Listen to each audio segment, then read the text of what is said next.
Anyway, good. May call this meeting to order. As I observe, we do have a quorum here, so we can proceed ahead. I've been told that the minutes for last meeting, because of the length of it, are not available yet. So I think we'll process them next week, and maybe plan on a 2-week interval for approving them, just so we give them a chance to pull them together. Do we have anyone signed up for public comments? No one signed up for public comments. Okay. When I was talking with Kendra, she pointed out that some of the things that we may be sitting here and listening to somebody talk and say, oh, well, they should have done this or they should have done that this all has to be in the context of there are emergency protocols for all these things, and some of the things that I might think was the wrong thing to do is in fact what's required by the protocol. Since we have an expert on this subject already on the panel, we asked him to just make a brief presentation to us here, 15 minutes or less, about just how that works and what those protocols are, just so we can get educated on that subject. Why don't you go ahead and, for the record, just introduce us to everybody and tell them what you do at Vanderbilt, and then go on with your presentation.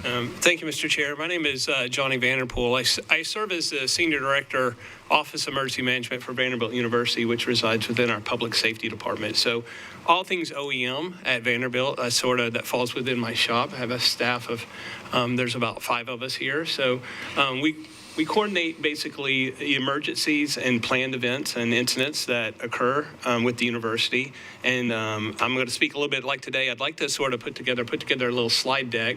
If you guys will keep me on time, Kendra, and let me know, give me the hand signals here.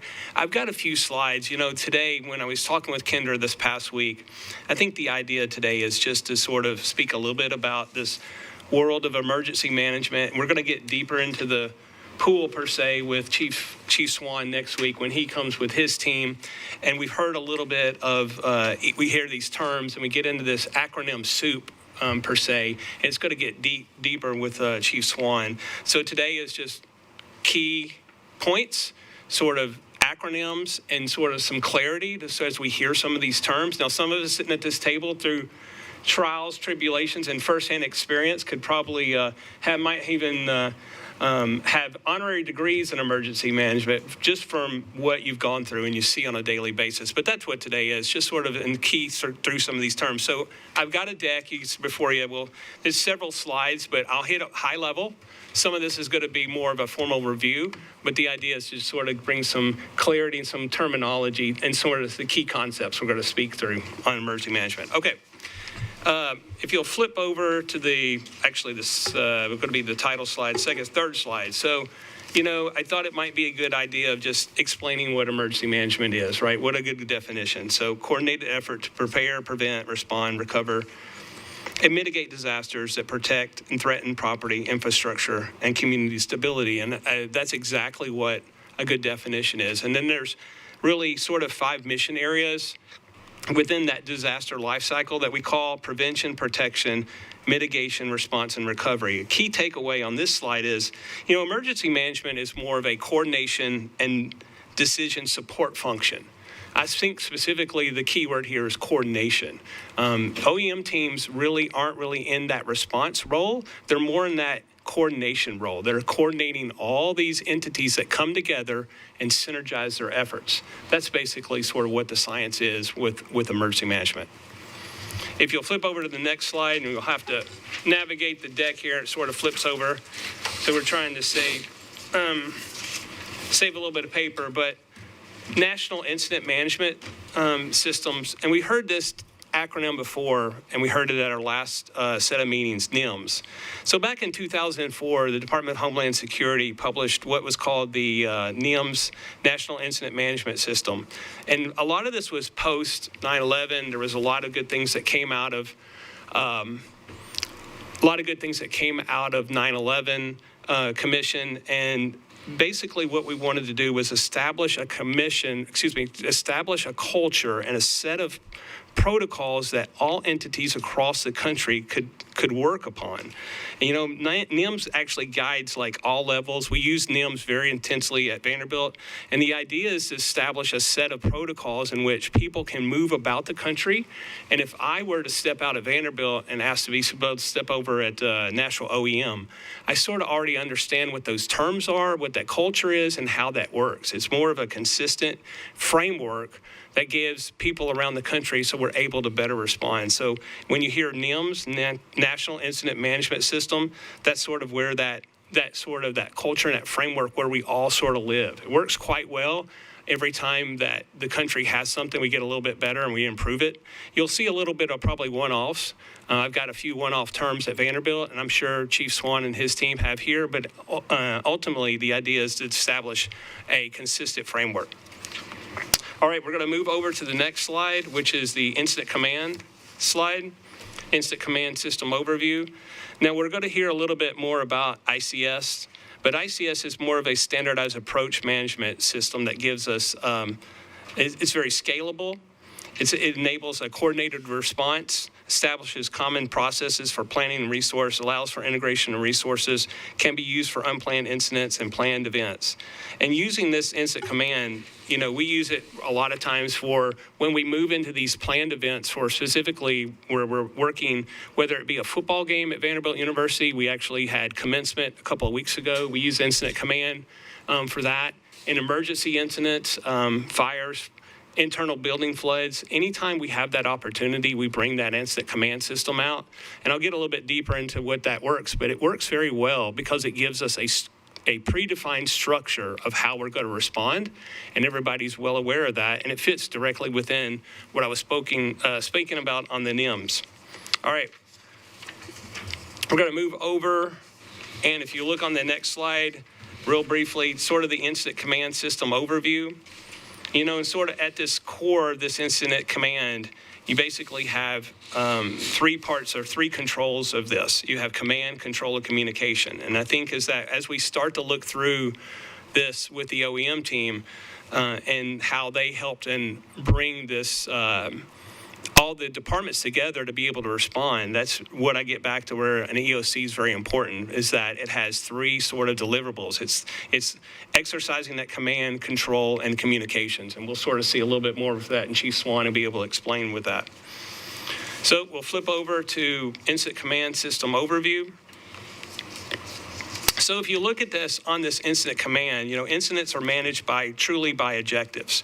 And typically what you see is life safety being being the first objective. So protecting people is probably one of the most strongest life safety objectives that we have with that. Second would be incident stabilization. So containment and control of the scene is very important. And now this one's a little bit different because it was more citywide, so it gets a little bit more complicated. And then third incident would be property and environmental preservation. And sometimes you'll see this, say you have a building that has a fire or a flood. So a lot of times once you develop that life safety plan and people are safe, then you start looking at your infrastructure and your people and your materials and your buildings. And so you want to protect that. So those are just three sort of brief objectives in regards to this incident command overview. All right, we're going to flip over to next. You're going to sort of see incident command organizational structure. So when you have this incident command structure, and we'll hear a little bit more about Chief Swan talking about this and how he works and his team works with this. This is basically just a visual of what an incident command works like on the command staff, of where you have a leader of leading this incident command, which serves as the incident commander, and then you have these general staff positions, operations chief, planning chief, logistical, finance, and then you have what's called the command staff, which is our PIO, safety officer, and liaison officer. This is just a standard protocol that people sort of start to work with.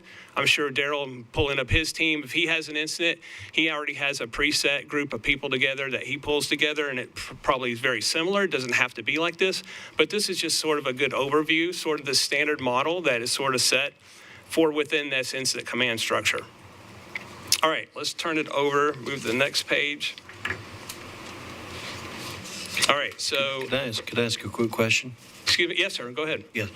So in this ICS organizational structure, would we anticipate that there was, or do we know, was there one structure that governed our response, or do we think that there were multiple iterations of this structure in OEM, NES? You see what I'm saying? Yes, sir. So I expect is that we'll be able to get Chief Swan to answer those questions for us, because in theory, the EOC at the Office of Emergency Management should have been the direct point of this command and control and coordination. Now, does that mean there could have been, NES could have had their own EOC? Absolutely. Okay. But in reality, if you think about it, the national OEM should have been that focal point running all of these organizations and feeding into this. We're definitely going to we've heard a little bit. I think at the last meeting, we heard that they started out with a virtual EOC, and then they moved into more of a manned EOC. So I think we'll get those answers when we get Chief Swan in the room, and he'll be able to further explain that. Okay. Kendra, are we doing okay on time? Okay, good. All right, if I'm flip this over, I got Instant Command System, Instant Commander at the top.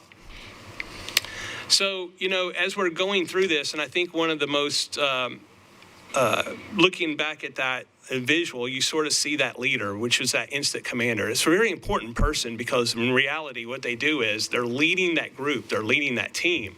There's a lot of people underneath that team, but when it comes down to it, that instant commander that I see and serves as a very important role within this ICS system. Now, I think at the last meeting we heard a lot about Chief Swan. We'll probably hear a little bit about that, but I've got some questions myself in regards to who is actually serving as the instant commander in the IC and who was leading that, because that's very important about having that instant commander in there, because they're leading that group and developing those relationships across the board, across the departments, as well as across the external agencies like NES and further. So it's going to be very important about how that and what that person plays in that role.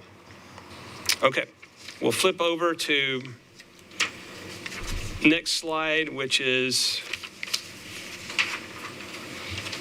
did I get this right? Instant command staff, is that the next slide? Okay.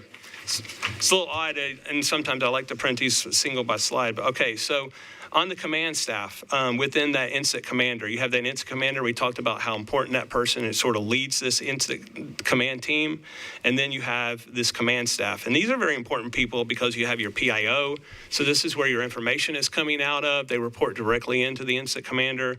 A safety officer. And safety officer, think of like the safety of the team, the people that are out there responding. And I'm sure there was a lot of safety issues that the EOC was probably addressing, because we had people out moving about doing different things. I can imagine just how many people were out with chainsaws, just cutting and cutting and cutting.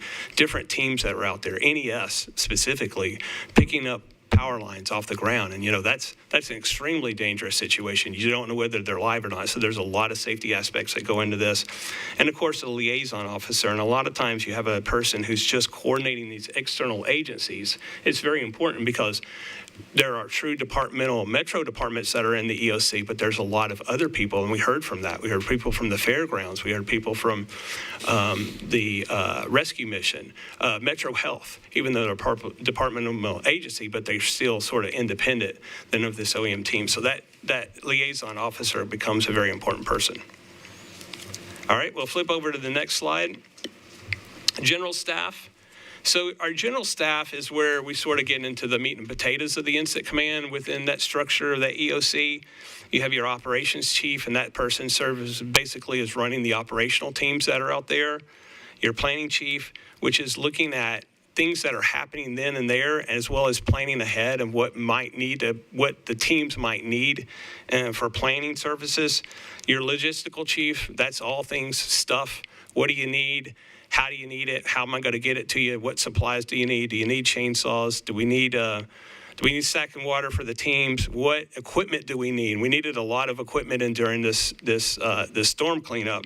And as well as, and a lot of times, and I say this all the time, I had an old boss, he told me, he said, Johnny, you know, money has to come from somewhere, right? And so when you're in these incidents, you're spending large amounts of money. And a lot of times you have predefined systems set up, but there might be these one-offs where I just physically need to go buy something in a short period of time. And those where we get into those finance people, and they can be very, very, very helpful. So this is just an overview of that, just that general staff that works up. Now, we'll hear Chief Swan, and I'm very likely we'll hear about how when an incident or occurs of this size, we get multiple people underneath these general staff. Like the operations chief could have had 2, 3, 4 deputy chiefs underneath him operating in different ways. So it's going to be very interesting. I'm going to be very excited to hear exactly how that worked within that EOC. Okay, we'll flip over.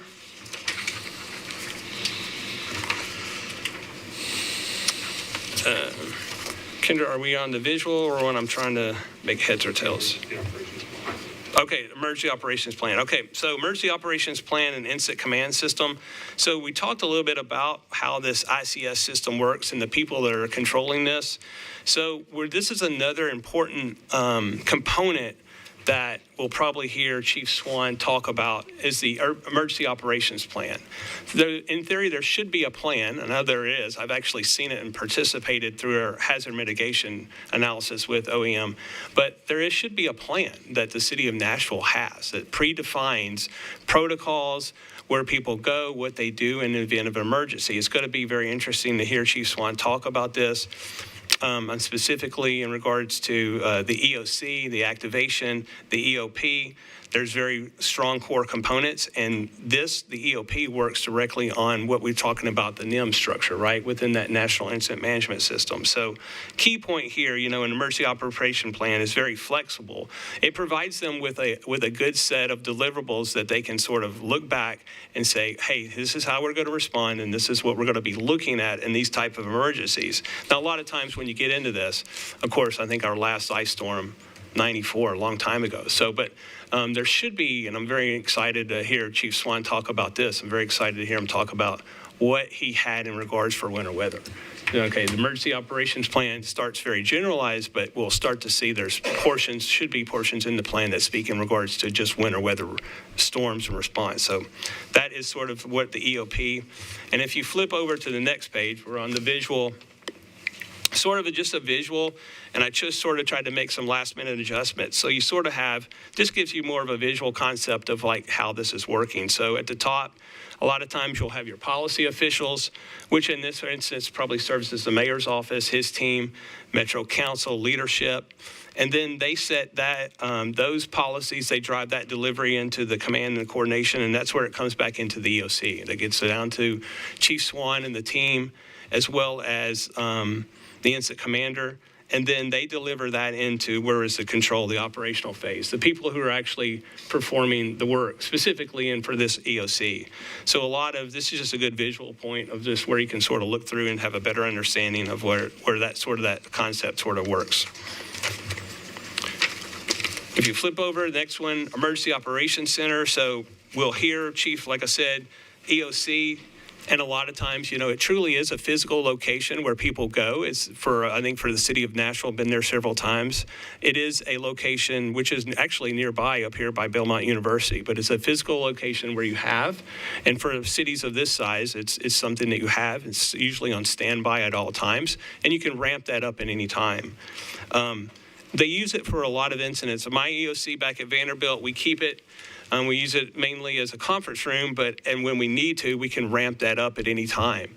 But it's a physical location, serves as sort of that coordination. There's pre-designed technology. There's a good picture there you can sort of see. I've got a lot of video. We've put a lot of technology into our EOC at Vanderbilt because as we're morphing through these incidents, these unplanned emergencies, things like cameras, technology, traffic patterns. We're looking at a lot of stuff, so technology becomes a very important piece of this EOC, as well as this to help coordinate these external agencies, because we'll probably see where some of these entities that were probably helping respond, specifically maybe NES, were primarily working different places. And I expect that. It's just sort of how it works. So if you're going to have that ability within that EOC, it's good to have this technology. Well, listen, it'd be nice to hear Chief Swan talk a little bit about that. So EOC activation and readiness conditions, the activation of the EOC will typically utilize a 4-tier process. And I just put this as sort of like, this is how you typically see this in regards. So for us at Vanderbilt, we're stage 4, we're normal conditions. So today, unless something happens, we're just normal conditions every day. Stage 3 is increased readiness. And, a lot of times you might see increased readiness. I might move to increased readiness when we have the potential for winter weather or spring storms, right? Spring storms provide a lot of opportunity to where they can be disruptful. We do a lot of outdoor events at Vanderbilt, so we're constantly looking at that. Then stage 2, you move into really a truly escalated response conditions. You might have limited operations where you have a few teams that are out there. Say you have a spring storm and you're just coordinating, clean up from that, a few trees. You've got a few people, a few departments that are out there working with that. And then you move into what's called stage 1, and that's full-fledged EOC activation. We should have been most likely in stage 1 for this type, I would think, for this type of incident. But this just gives you a good idea, and this could give you a good operational readiness as you're going through this, because you can move through these 4 stages. And a lot of times you'll see as you move through these stages, they delineate groups of people who will either come to the EOC or they're activated in regards for this EOP. All right, we'll keep moving on. Tanner, we're doing good on time? Okay, all right, so we're going to move out of emergency operations plan and move into what's, just give a quick overview of our EOP. And I spoke a little bit about that, but, a good takeaway here is our EOP is a comprehensive, it's an all hazards. I heard Chief Swan speak the other day, I think he was speaking to the Metro Council for budget, is that he was an all hazards response department. And I think that's very important. We'll hear a little bit more about that. But that EOP allows entities to sort of prepare, respond, and recover from that, because response realistically is only a very short period of time. I think we're still in recovery, right? We still have people that are picking and cleaning up. So we're still working through that. We're still trying to figure out what exactly went wrong, how we can improve, and that's part of the recovery process. But in reality, that sort of encompasses all back into our EOP. All right, so we flip that over. Another good visual here on the emergency operations plan overview is that, and we heard a little bit about this, so there's basically sort of 3 primary areas within this EOP. You'll hear the basic plan, and that just sort of spells out the basic response of what the EOP is going to do, its primary function, what its deliverables, what its goals are. And then you'll hear what we heard, the emergency support functions. And if you remember, we had some of our people who came and interviewed, and they talked about, well, I'm within ESF 4, or I'm within ESF 6. And those are ESFs, or the emergency support functions within that EOP, and they're part of that EOC incident command structure. And then lastly, which is going to be very important, is what's called the functional annexes. And the functional annexes are specific areas that talk about different types of emergencies that are going to respond to. And I have a functional annex for winter weather, I have a functional annex for inclement weather, I have a functional annex for relocation and evacuation at campus. So it'll be interesting to see what functional annexes are within that EOP here as we go through this through our next couple of interviews. All right, so emergency operations plan, like I said, basic plan, serves as just what we have here, what we utilize on our basic plan at Vanderbilt University. Everything from administration all the way down to references. Just bullet points of some of the concepts that we have in there. These are just core components of that EOP. All right, we'll flip over. Now, I think this is very important in the next slide, and we've heard a little bit about this. We heard it from some of our last attendees, but the emergency operations plan has these ESFs, emergency support functions, and we heard some of these people who were part of that. here, I use 17 of those ESS functions. I would think that for the city of Nashville, I think there's 20, or either 21 ESFs within the full picture. So it'd be interesting to see what Chief Swan is using with his team. But I suspect it was quite a few people were probably brought into that. And just what it does is this just gives us sort of a framework. You may have multiple groups or people within an ESF. But then when you need to activate, you might say, I need ESF 1, 4, 5, 9, and 10, right? So you just sort of pull those together. And when you know that, those people know what number they're in, and they're able to respond and be a part of that EOC activation. Okay. We'll move on to and the last couple of slides here it's just more of examples of how this can get a little bit deeper. And this is terminology that I use at Vanderbilt. So we have what's called an incident management team, and the incident management team are the primary leaders of those ESFs for myself, because we don't do this very often in reality. If you think about it, we just do it a few times a year. However, we do try to practice as much as possible. And I tell people all the time is we play how we practice. And if I can practice well, then I get good play, right? The idea is that when we need to bring this up, we try to bring these teams together. And part of this is being our incident management team. And it's really departmental stakeholders. It's the teams that's going to be there and part of that EOC to help us navigate through this.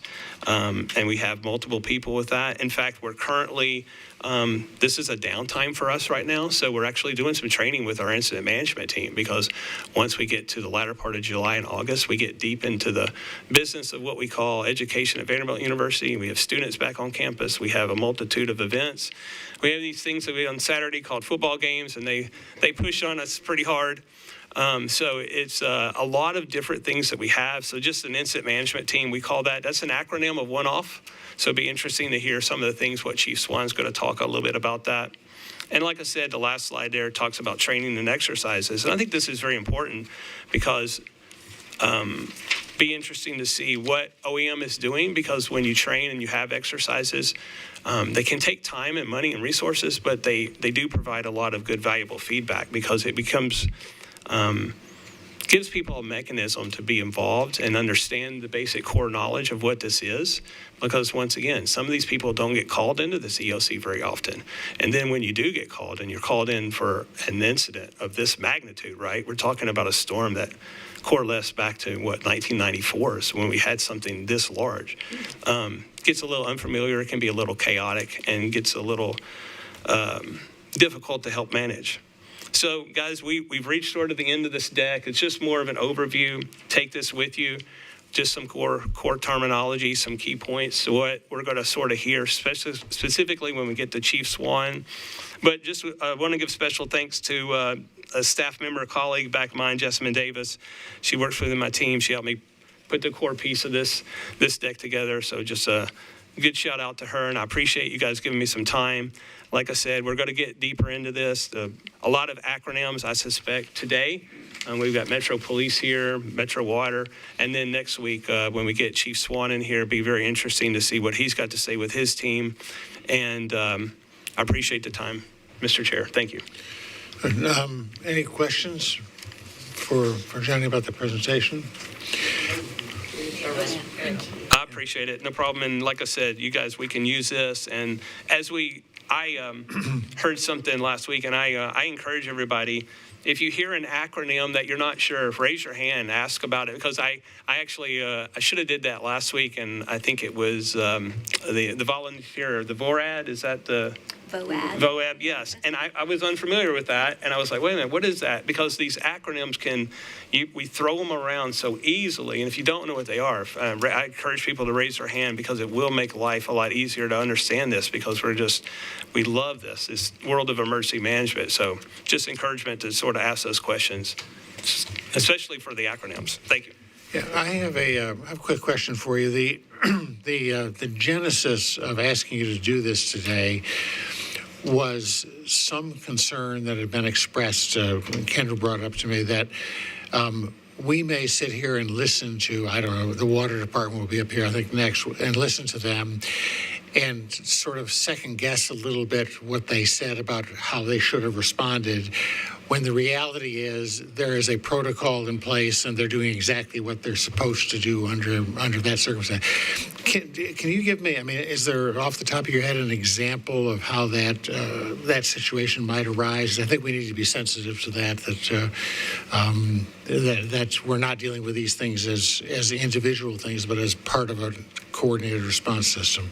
Well, Mr. Chair, I think is that as we heard at some of our last interviews, we some of the teams that came in here and spoke about the EOC and being a part of that, right? And so I think is that what we'll start to hear is that this there is a predefined set of protocols and predefined set of truly deliverables that OEM has set up, right? And sometimes it looks a little unfamiliar to us, but I think we'll get some clarification through this. And I think is that we heard some of that discussion about how people were involved with that. We heard a little bit about their EOC activation. It's going to be interesting to see a little bit through their, they spoke a little bit about, it's very interesting that I heard them talk about a virtual EOC versus a manned EOC, right? So we're going to sort of hear a little bit about what that's coming up.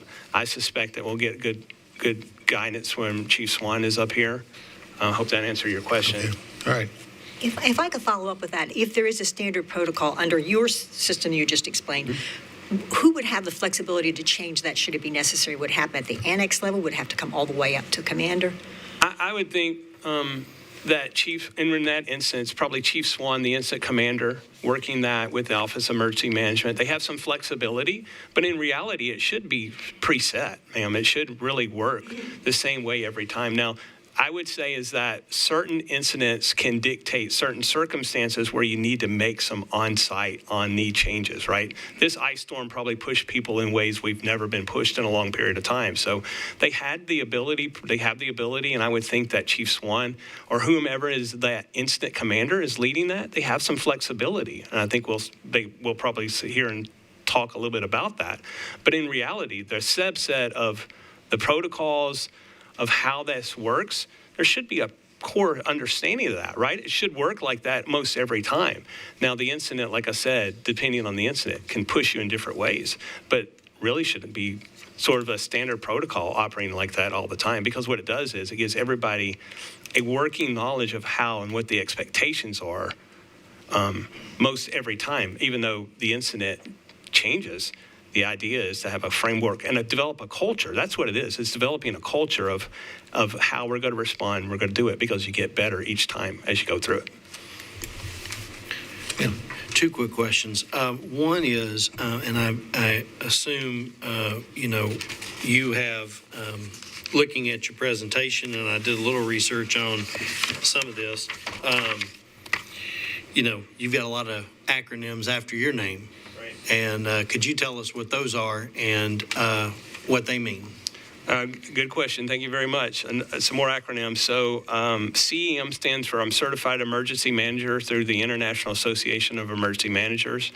And then I'm also a Certified Hazardous Materials Manager. Before I sort of got into emergency management, I was in the environmental emergency response business. So Certified Emergency Manager, Certified Hazardous Materials Manager. Excellent. Thank you. And very impressive. Oh, thank you very much. Is it the standard for there to be, for instance, an OEM for a city, that person be credentialed in CEM? I don't think there's any specific regulations that says a person should be credentialed to be a CEM. However, I would think it would be a lot of best practices. I think you'll probably see is that there's also organizations can go through a process, what's called accreditation. Mm-hmm. And I, as part of my CEM team, we're actually trying to work through an accreditation process called EMAP, Emergency Management Accreditation Programming. So there are no set guidelines. However, I would think industry best practices is if you have people who are subject matter experts who are credentialed like this, whether it be a CM or a certified hazardous material manager or a certified business continuity officer or whatever it is, I think works well, right? You understand your craft, you understand what the concepts are. It gives a good foundational support of that. I don't think there's any true law or regulation that says you course not, must, yeah. but it does give good industry standard and puts people in the right place so that they're able to do exactly what they need to do. And they understand it. This world of emergency management is complex, and we need it when we need it, right? And so there's a lot of hurry up and wait, and a lot of hurry up and wait and practice and plan and writing and coordinating and calling and talking behind the scenes. And that's where it really gets important. And knowing what that person is, knowing those components are very important. Thank you. And I think that's, there's a lot good stuff to digest. I plan to do a lot of Googling on this. But that's something that I really look forward to us discussing in the future is that credentialing and how Metro is resourced with folks who have that credentialing to do what we need to do. My second question only is, and I know we're going to get into lots of specifics probably next time we meet with with OEM, is specifically on the training. Is there again a standard cadence? Is it annual? Is it quarterly? Is it more than that that people run through? Either training or maybe simulations. Is there any kind of standard like that? Or that's a good question. The world that I live in, the standard that applies to me is actually a standard that comes back in through the Department of Education. So there actually is a standard to my team and what I do at Vanderbilt. I'm not totally familiar. We could probably ask that question to Chief Swan, but as an example, I'm required to conduct a drill, a functional exercise, or a tabletop drill once a year. So I do that, and we do that. However, once again, industry best practices, we try to practice as much as possible. But in reality, I do have a regulation back for myself is that I must conduct one drill, one exercise a year, which coalesces back to the Department of Education. There might be something that Chief Swan might have a regulation into, like the Department of Homeland Security, DHS, but I'm unfamiliar with that, so I feel like that might be a question. And that's a very good question because I have been involved with some of their training and exercises in the past, but I know sometimes they do large-scale exercises and sometimes he does very small groups. So it'd be interesting to see what training they're doing and if there are any required regulations for him to do that. Thank you very much. Okay. Good. If there are no more questions, we can move on. Thank you very much. Today we have four departments we're talking with. So beginning with the water department. We have about roughly 35 minutes, and we ask them to maybe open up with 2 or 3 minutes on just what you'd like to say, and then we'll open it up as we usually do for questions. Okay, and so if you could introduce yourselves and make any initial remarks you'd like to. Good morning. Is my microphone on? Members of the committee, thank you for your service to the community in this fashion. My name is Scott Potter. I'm the director of Nashville's Metro Water Services. I'm joined with Brent Freeman, the deputy director of Metro Water Services. I want to do a quick update on our lessons learned that we briefed you at the first time that we were together. First, and these are in no particular order, they're all pretty much equally important. First one is to further harden our emergency power systems. We've gone through a pretty significant analysis of the capital required to do so. We feel pretty good about where we are, and it's all going to be a risk management discussion about how much capital we invest in spreading emergency on-site power to all of our pump stations, because we have 55 water pump stations and 113 sewer pump stations. We currently have emergency power generation at both our water plants, and we're building emergency power generation at our largest water reclamation facility.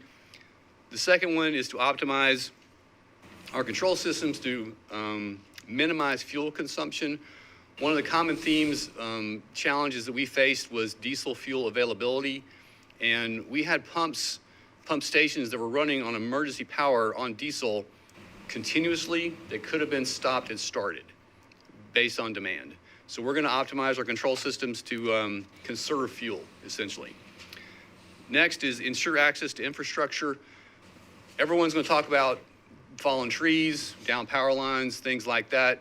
We've looked at all of our pump stations, especially ones in the more rural areas, to minimize the risk of a tree falling across a road. Just simple things like that. A difficult one for us is going to be identifying a workaround to ice-covered telemetry systems. We use telemetry to communicate with our pump stations, and if an antenna is coated with a half-inch of ice, it doesn't work. So in a lot of times, we had no idea what was going on in our distribution and collection system because we couldn't communicate. A lot of times, we had people driving from here to there, opening a door to see if a pump was on or off. So that's going to be a hard one because we just don't know how we're going to fix that presently. May sound mundane, but even to the degree that we're going to replace our lead acid batteries with what we call lithium iron phosphate batteries, and that will give us an increase of 24 hours of emergency control power to upwards of 4 days of emergency control power. Next is our valve exercising program. The fundamental problem that we faced that was a chronic problem was a valve in an incorrect position. We have 68,073 valves in our distribution system, and we are embarking on a program to test each valve's operation, verify its position, and geolocate it over a 2-year period. Last was to update our outage map to be a little bit more specific about what's going on.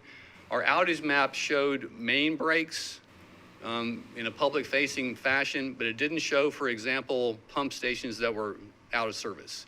So that would cause a systemic outage, and someone would call in with a water supply issue. They'd look at the map and they wouldn't see their call on as reflected because it didn't show a pump station out of service. It only showed main breaks. So we're getting more systemic in our presentation in addition to the specific main break issues. So that's my update on our lessons learned. I really look forward to interacting with the committee to answer your questions. Good. I mean, we'll do this like we've done before, which is not assign people time slots, but just people go ahead and let's just have a conversation. Questions? Good morning. Morning. First of all, I want to say thank you all for being here with us and to share the information that I think is very important for the city of Nashville to know about, as well as the commission. Director Potter, is that correct? Yes, ma'am. Let me ask you this question. You mentioned several things that you see that needed to be improved upon, correct? How long have you been executive director? 25 years. 25 years. Are you familiar with the prior ice storm in the 90s? No, ma'am. I was in the United States Navy at the time. Okay. Did you ever review some of the things that was done during the prior ice storm when it hit Nashville? Okay. But you are aware that we did have ice storms? Yes. Since you're aware of those things, numerous things that you did mention, were there anything in particular that you were aware of during the prior ice storms that you felt that needed to be improved upon decades ago? Well, I did experience an ice storm at Louisville Water Company. So, and that was, let's see, 99, I think. So I did experience that in an operational capacity. One of the things that was a lot different in how we responded in Nashville versus what we did in Louisville was, I think, safety improvements. And a perfect example is one of our biggest risks are frozen services. When it gets cold for a very long time, people lose water service because their personal homes' water service freezes. I'll use the phrase back in the day, on occasion, people use welding machines to heat up service lines because they were copper in general. And that is an inherently dangerous operation. So what I did differently and what I continue to do is when we have extreme cold weather, I always encourage people to run their services because that's a much more safe way to do it. And it's a very effective way to do it. So I do think that I personally made operational decisions differently based on what happened in Louisville, plus based on what has happened in the past at Metro Water. The ice storm for us the difference was the ice itself. What was not different was the prolonged cold. So we have a great deal of experience in dealing with prolonged cold, and we have protocols that we execute when we face them. So I feel good about how we responded from the cold perspective. The ice is different, and most of that was going to be access to our infrastructure and telemetry. Thank you. Just one more question. After hearing all of these things that you were talking about that needs improvements, what improvements have you started? The valid since then? exercise program is in effect. We've also made the corrections to the public-facing website, and we've also begun the transition of the batteries. So everything that I suggested that we change is in process. Thank you. Yes, ma'am. Go ahead, Johnny. Director Potter, thank you. Again, thank you for being here today. You guys coming out, and these reports are very good. I want to ask you, get a little bit more. This is something we just talked about a little bit today. So after action reflections, a couple of questions. It says that Metro Water Services did not fully follow the NIMS structure. Incident command was not formally designated. So could you speak a little, I'm just curious, a little bit about that, and could you maybe shed a little bit of light, like on were you involved with the EOC activation back with OEM? I'm referencing internal practices. Okay. Because we did establish the NIMS structure through incident command at various operational centers, in addition to the localized operations center at Omaha Water Treatment Plant. What I didn't do was formalize it and state I am the incident commander and have people designate I am the incident commander. So in effect, it was activated. That reflection is more of a formality in the fact that everyone understands how we're operating under the NIMS system. So that was a lessons learned for me personally, in that on Sunday morning, as an example, we established an incident command at Route Services that controls and operates the pump stations. We established incident command in the administration building. We established incident command at system services. But what we didn't do was state for the record, essentially, we are operating under NIMS. And I think that is I don't consider a problem, because for us, this emergency wasn't much different than other major emergencies that we had faced. So we executed our plan as we normally would, but I do think we need more formality in establishing the protocol. So a follow-up question. You served as the incident commander for Metro Water. Is that what you're saying? Yes. Okay. With you as being an incident commander, were you a part of the overall EOC activation within Metro Nashville? We have representatives at EOC that act as my representative at the incident command at the ECC. And at our last set of meetings, it appears as that in the very beginning, was that a virtual EOC? And I'm just curious how that worked for you. Does it virtual, because at some point they did man up and go on site, is that correct? It's the same structure for us at Metro Water, because the same person who is going to be sitting in the room at ECC is the same person who's participating in the virtual activation. Okay, thank you. And last question. Have you been part of a formal after-action review? It sounds like you've done an internal after-action review, is that correct? Yes. Have you been part of a formal Metro Nashville after-action review? Personally, I have not. Okay, all right, thank you. Other questions? Go ahead. Thank you, Mr. Chairman. Several things. First of all, I want to express appreciation to Director Potter for the transparency of this report. I mean, not every public leader would say very clearly, hey, here's my after action reflections, and here's what we could have done better proactively. So I want to appreciate that. Thank you. Thanks, sir. I appreciate that acknowledgement. And I was lucky enough to be in the room for a couple of the briefings that were happening daily during the actual the event. And Director Potter was very clear and helpful about what people needed to do for their local service lines. So what my question would be is, I understand, I know I personally and several people who knew me were contacting me about whether to run their taps or not to run their taps, how to do it. And there was great clarity in the briefings from the department about the right thing to do here. And my question would be is, what were the ways that the department communicated that to its, for lack of a better word, customers? Because that was just one thing. We had a really active social media presence. Yeah. And we've got all of the social media activity recorded, and I can share that with the commission.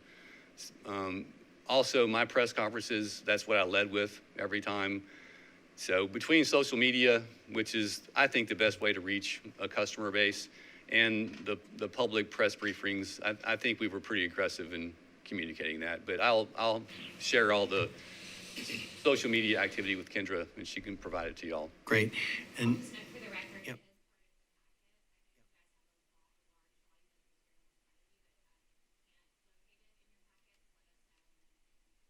Great.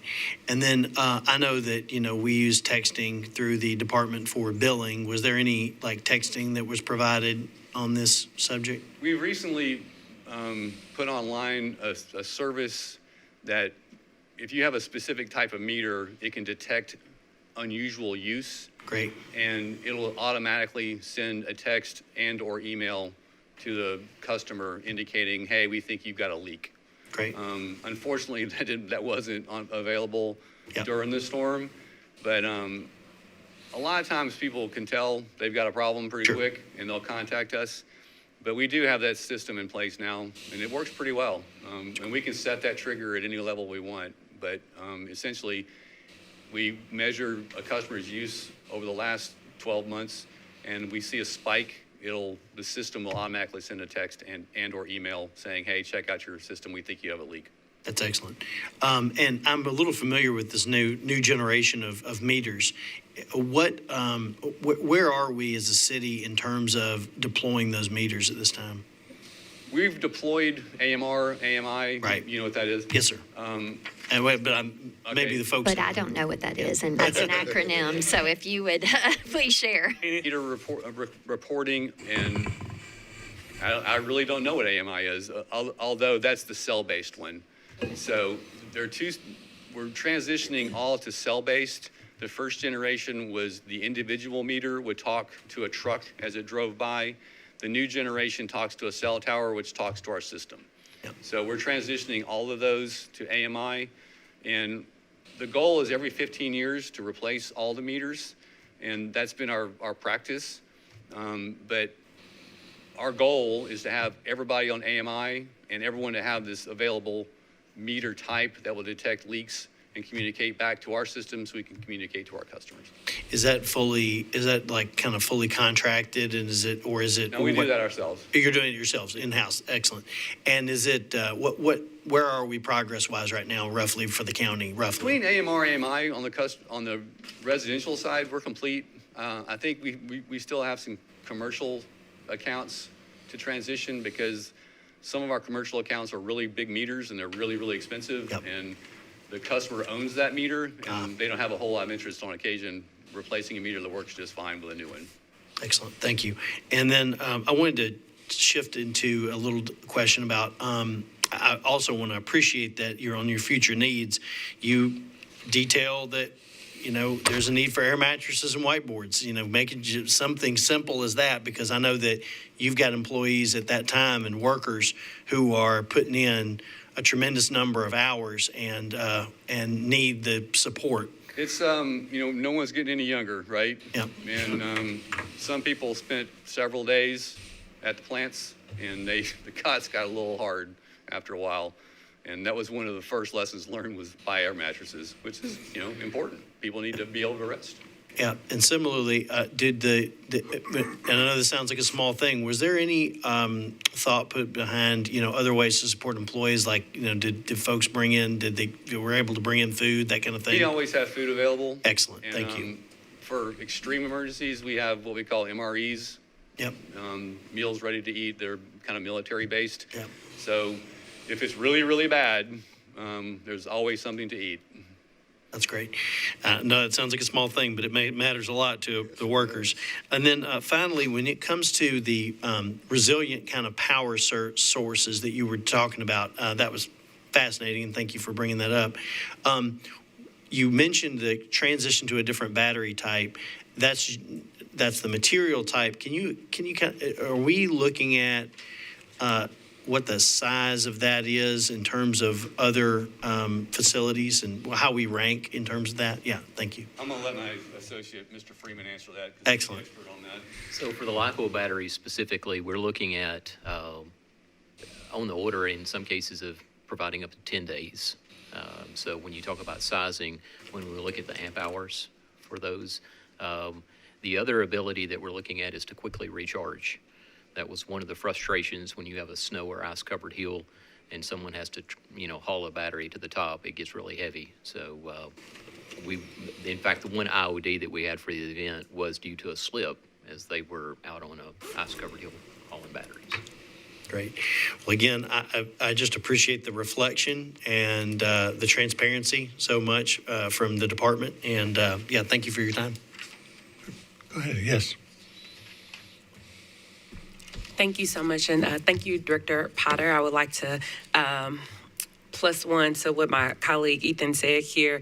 I've been to I've done a tour of the facilities, and it is just, y'all do such a wonderful job making sure that our drinking water stays safe, to make sure that Nashvillians are able to just continue to function even in the midst of emergencies, and just the thoughtfulness, the safety protocols, and just all of the things that y'all do to make sure that we have access to clean, safe drinking water. So I just want to thank you. And I've also seen the facilities when people have to, stay overnight and things of that nature. So I think that's very thoughtful about the recommendation for the air mattresses. So thank you.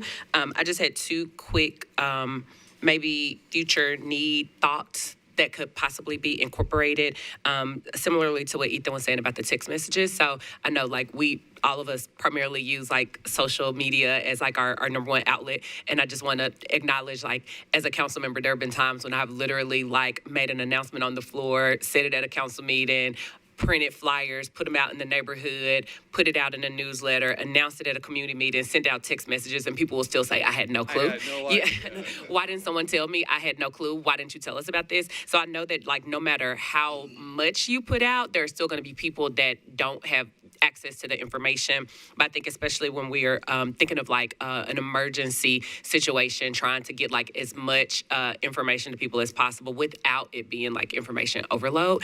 So just two quick recommendations or thoughts that could possibly be helpful, like a text blast to customers if it is that they need to drip their pipes, and not just a regular the weather is cold, you need to drip your pipes, but in just a real big emergency situation like this, maybe just a simple text blast to any customers whose numbers that we have on file, or even a robocall where they get a call and can answer and just hear that message. And then the other one may be the bill insert, because I know a lot of people still get those paper bills, and I think with the bill inserts, even if you get it electronically, but just something as just a reminder, under these circumstances, because I always myself can never remember, is it just a little bit of a drip? Am I turning it on a little bit more full force? And sometimes I have to ask Mr. Honeysucker, am I doing this right? Or send a video, am I telling people to do this right? So I think that just may be some helpful information. Well, those are really good recommendations, and I have an anecdote to kind of demonstrate people's misunderstanding of what I mean by let your faucets run slowly. I was on a phone call with a customer, and I heard a noise in the background, and I said, what is that? And she said, it's my bathtub running. So you had people dripping their faucets, and you had people running their bathtubs. So are we not supposed to run our bathtubs? Because I do. The whole bathtub thing is a little extreme. Okay. It's a really kind of a simple concept. If you think about an ice cube in your refrigerator, if the water's not moving, the amount of heat you got to remove from the ice to freeze it is a lot less than if you have water flowing through a pipe. Because if you think about that one section of pipe, the water's continuously being replaced. So you have to take more heat out from more water as it's moving through. So it's a heat transfer kind of thing, and if the water is moving, just like a stream, a pond will freeze first and the stream will freeze last. It's the motion of the water is what helps keep the water from freezing. So what I'm hearing is don't drip my shower and don't drip my tub. Well, here's what I did at my house. My house was out without power for about 10 days, and I had all my faucets with a really, really small, thin stream, especially the ones that face the outer wall, right? Because my house was built in 1940, and it's insulated, like a barn pretty much. So anything was facing a cold source, I had a stream, like a pencil lead thin stream running, and I had the hot and the cold taps barely open, so I had a combination of flow on each one of my bathrooms and in my kitchen. That may have been a little excessive, but it's a whole lot cheaper than having to replace piping inside your house. Thank you, Director. I want to add on to what my colleague, Ms. Porterfield, was saying, and also commend your department and Ms. Ullman on your public communication. And I have seen in my 10 years of public service the evolution there of what I often call, layered communication, right? So we as elected officials do have multiple platforms, and we really do try put it in the newsletter, share the social media, and not just like, hey, look to me as an individual elected official, but please follow the water department. Please follow the DOT. Please follow the police department account. Please follow these government accounts to get the information that you need, sign up for the newsletters, et cetera. I do think we find as elected officials, and you all may find in the work that you do, you start to sort of distill literally your message, right? What are the most common confusions, right? So you can kind of hear sometimes public officials refining their message, right? Getting it down to it's a pencil lead stream. It is, I have to remind, cold and hot, right? And so I think it is so important for us with government communication, right, to remember all these things, because I have found over the years what I was having to do as an elected official, understanding the misconceptions or confusions of my constituents based on their emails, their calls, their concerns, taking Metro government social media information and putting something on top of that. Right? Okay, this is a good platform to start to talk about this, but now I have to add this and this to clarify it. And, feeling like over the years, maybe that didn't kind of get pulled in a way. It was why do I have to keep, re-explaining how trash rotates? Mr. Honeysuckle will appreciate that when we have a holiday shift, right? I had a way of explaining it that my constituents oh, I get it. And I kept saying to the department, hey, I think if you would communicate about it this way, it would help people understand. And what I appreciate about the water department is I feel like you all have absorbed that sort of feedback and understanding from your constituents and your customers. So thank you. Can I comment on that? Yeah, please. Yeah. You mentioned Mr. Honeysucker. One of the things that is, in my opinion, critical to government interaction is not only strategic communications, but governmental communications. And Mr. Honeysucker is our Assistant Director for External Affairs. So there's a difference between government communication and public communication. They often are in parallel, but you have to have both. Yeah. And having John speaking directly to elected officials at every level with a direct conduit, for us, has been a great thing. Secondly, when you come to miscommunication, there's a great example of that with a satellite city with us. We had a report, it was, oh my God, a tank is emptying. Well, the tanks are supposed to empty, and then they fill back up, and then they empty, and they fill back up.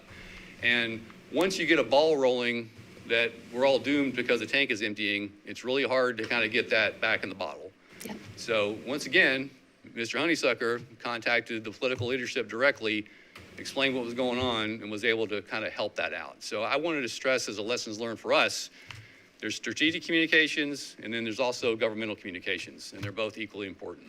No, absolutely agreed. And I think that the information environment is so complicated now for those of us as elected officials. Like, oh, this thing's running on Nextdoor and this thing went on Facebook. And you and I, Director Potter, spoke about this particular matter because people thought that it was me because it was a vice mayor of a certain city. And I was like, I said no such thing. I don't know what anybody's talking about.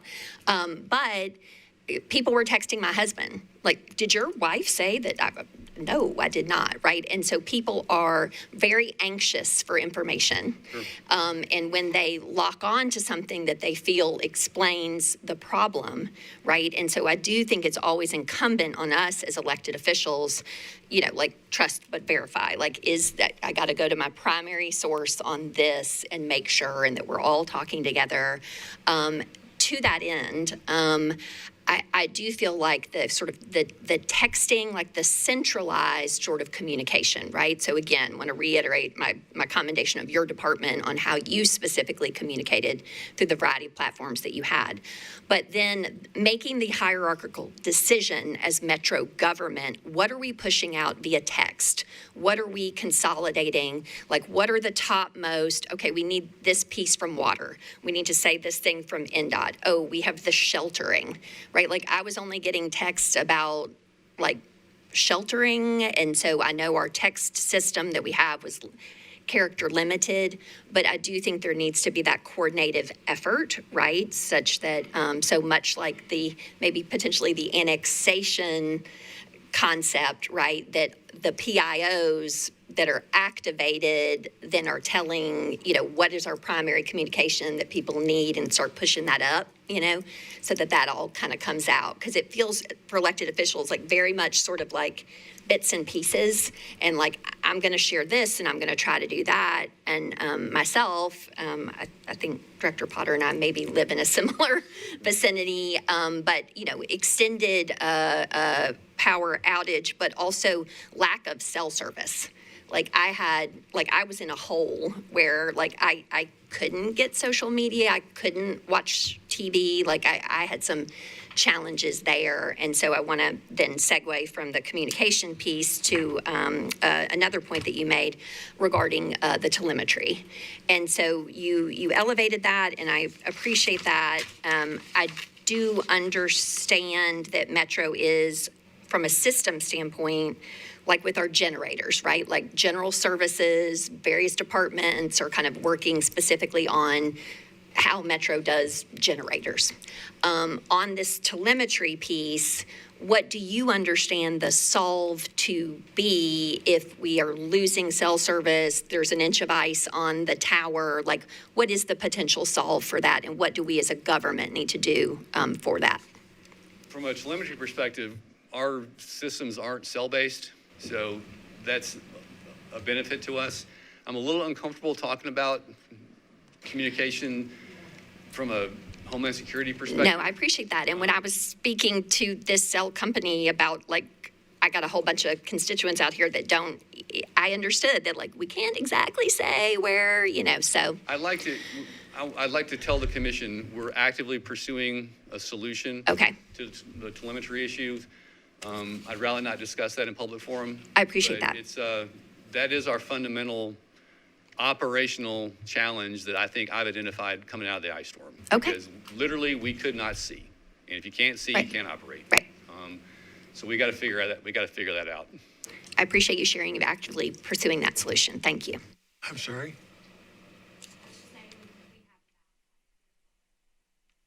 I've got a couple of quick questions, and I'll move it right along. Director Potter, thank you so much. I agree with my cohorts that the report you put together was a really good internal analysis and identifying those challenges that need to be met in the future. I'm a utility professional as well with lots of years, and I don't think people appreciate the critical necessity of water and wastewater is almost as important as water, as you well know. I would think it's more important, sir, because if you can't flush the toilet, you have a public health hazard. Absolutely. One of the things, when you started 25 years ago, you came right on the heels of Y2K, which, a lot of utilities put focus on potential long duration power outages during that period of time and looked at their critical infrastructure, deployed generators at that critical infrastructure. I guess my question, and try to move this along, is, did those systems perform as expected? I know they've been maintained and improved over the years, but did those elements, operate as you thought? And then I understand big generators use a lot of fuel. Oh, yeah. And that's a big challenge as well. I'm glad you brought that up. Just to kind of give more detail about our emergency power availability. So just to throw some numbers out, at Kara Harrington, our plant near McGavick High School, we've got 6.8 megawatts of power, and that was built as a direct reaction to Y2K. About 10 years ago, we did a project at Omohundro, our older historic water plant. It's got 10 megawatts of power. And without those generating systems, we would have been in the hurt locker, because with the collapse of the grid and the lack of availability of stable power over that time of period, without those systems, we would have been really, really bad. And it would have been a public health hazard, as I mentioned, because if you can't flush your toilets, then you've got a really bad situation in homes. So we can always have more standby power at more pump stations. We've got pressure zones. We have 92 pressure zones, as an example. We have some pressure zones that are really small, and a risk management decision about whether or not we invest in fixed generation at that pump station is a little different than a larger pressure zone, as an example, the airport pressure zone. Well, on the other hand, the people who are served by that small pressure zone, they're just as important as everybody else. So we're going to have to make some capital decisions about how we invest further emergency standby power. One of the things I want to stress as a city, I really would like to see the establishment of a fuel farm, because one of the things that we found, whenever there's an issue with fuel, TEMA works really hard to get us fuel, but the problem is everybody gets the fuel from the same spot. And everybody is saying, oh my God, I need fuel, and everybody needs fuel. So if we had a fuel farm with adequate available fuel that will get us through 2 weeks, then that takes that off the table. And for us, we have to have diesel fuel. If we don't, we are out of business. So for me, if I could request the commission to stress anything, for us, it's available fuel that's stored, that is for exclusive use of Metro government only in the event of an emergency. Just one quick follow-up. As part of your emergency action plan, do you routinely or annually or at some interval interact with Nashville Electric Service on prioritization of critical infrastructure restoration? We've got a really good relationship with NES, to the point where we have a specific person. His name is Michael Thorne. He's our person. So if we have any issues ever with NES, we always call Michael, and he's on it immediately. Nashville is a city of relationships, and we have a great relationship with Michael. I have a great relationship with Teresa. So that's never been a problem for us. Further interaction with any other utility is always a good thing, but we've always had a really good operational interactivity with NES. But I would never oppose more drills, more interaction. It's just better for the city. Okay, we have about 6 minutes remaining. Other questions? John, let's go to Johnny Unworthy. Mr. Potter, I want to come back to some of the emergency planning you spoke about. And first of all, before I say that, kudos to your team as being operational and seeing and being a part of that, seeing people on cots and eating cold sandwiches for many days or pizza on days on end. That can get pretty tough. So kudos to your team for pushing through that. Thank you. Do you maintain a plan of some type of EOP within Metro Water Emergency Operations Plan that's specifically to your core business unit? We do. Regulatorily, we're required to have various levels of planning documents and hazard mitigation documents. So we have that from a regulatory perspective. We also are pretty aggressive in doing training and testing. As an example, yesterday we did an area-wide contamination drill, and that it was a no-notice drill that exercised our established contamination checklist. One of the things that we try to do is have a checklist, a standard operating procedure for everything. Because what we do, it isn't complicated, but it's repetitive. And when it comes down to an emergency like the ice storm, nothing changed for us except that there was a whole lot more. There was more everything. So our transitory triggers essentially are staffing. We have to make a decision to transition from what would be a normal day to a 12-hour day. Right. We don't have an in-between. We're either having a normal day or we're having a really bad day. And if we have a really bad day, we go to 12 and 12. And that's how we respond. So in the utility business, on occasion, we'll say we hit it with a hammer. You know, if you have a problem, hit it with a hammer. And our hammer is staff up quick and staff up hard. Couple of quick follow-up questions. Does that plan move into, do you provide that plan back to the Office of Emergency Yes. Management into their master plan? Okay, Yes. which goes in their master EOP. That's correct. One last final question. I see this a couple of times. I was a little curious. You speak about coordination and communication back to external agencies, specifically TEMA. And you speak about needing more clear communication piece. Do you communicate directly with TEMA, or does that typically go through It goes OEM? through OEM. Goes through I mean, OEM. TEMA does a great job. Okay. Patrick Sheehan he's a Jedi master when it comes to what he does.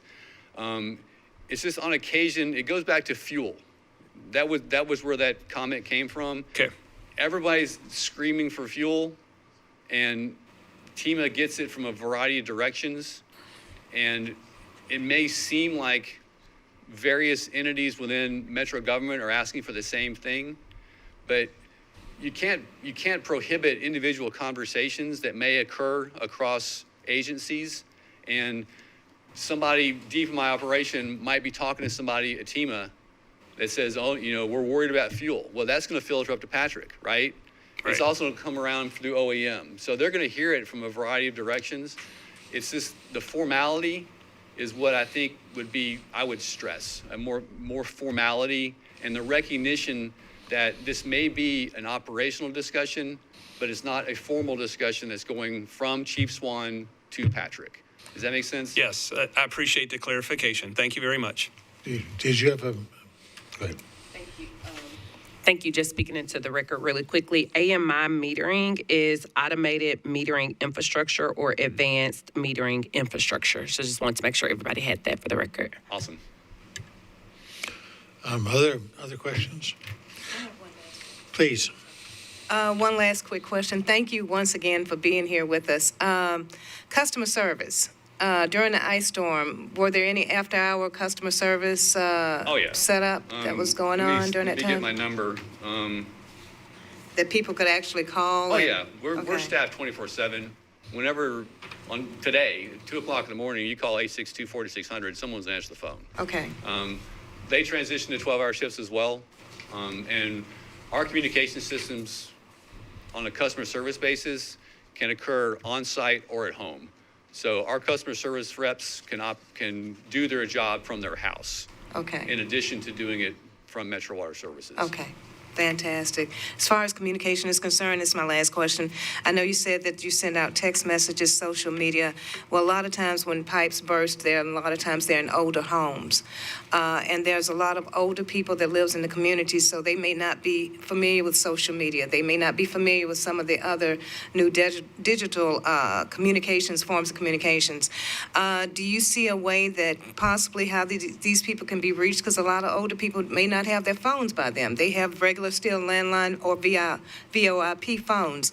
So I know one of the ways that you can possibly do this is through the media, reaching out or whoever your communications person is to the different medias. A lot of the things you were talking about is fantastic about the dripping of the water and all of these things, but for people that are older in the communities and in the rural areas as well, have y'all thought about ways to reach them besides the social media and digital medias? Whenever we do a capital project in a neighborhood, we do door hangers. We even tell our field folks that if they see a problem and they can't get it fixed, go knock on the door, right? We're in uniform, they have an ID badge, they're not allowed to go into a residence, but if you're a field customer service rep or you work at system services, their job is to fix the problem. And if it involves even walking up and knocking on the door, they'll do that. It's really hard, as the council lady mentioned, to reach everybody every time because you can go to extremes in communications and somebody will say, credibly, I didn't know. So your point is well made in that it requires creativity, it requires diligence, and it requires personal customer service. And that's one thing we stress. Thank you very much. Thank you so much.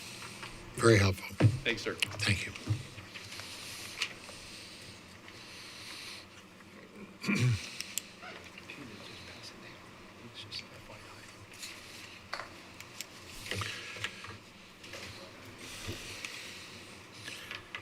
Good. I believe we have the Metro Nashville Police Department next.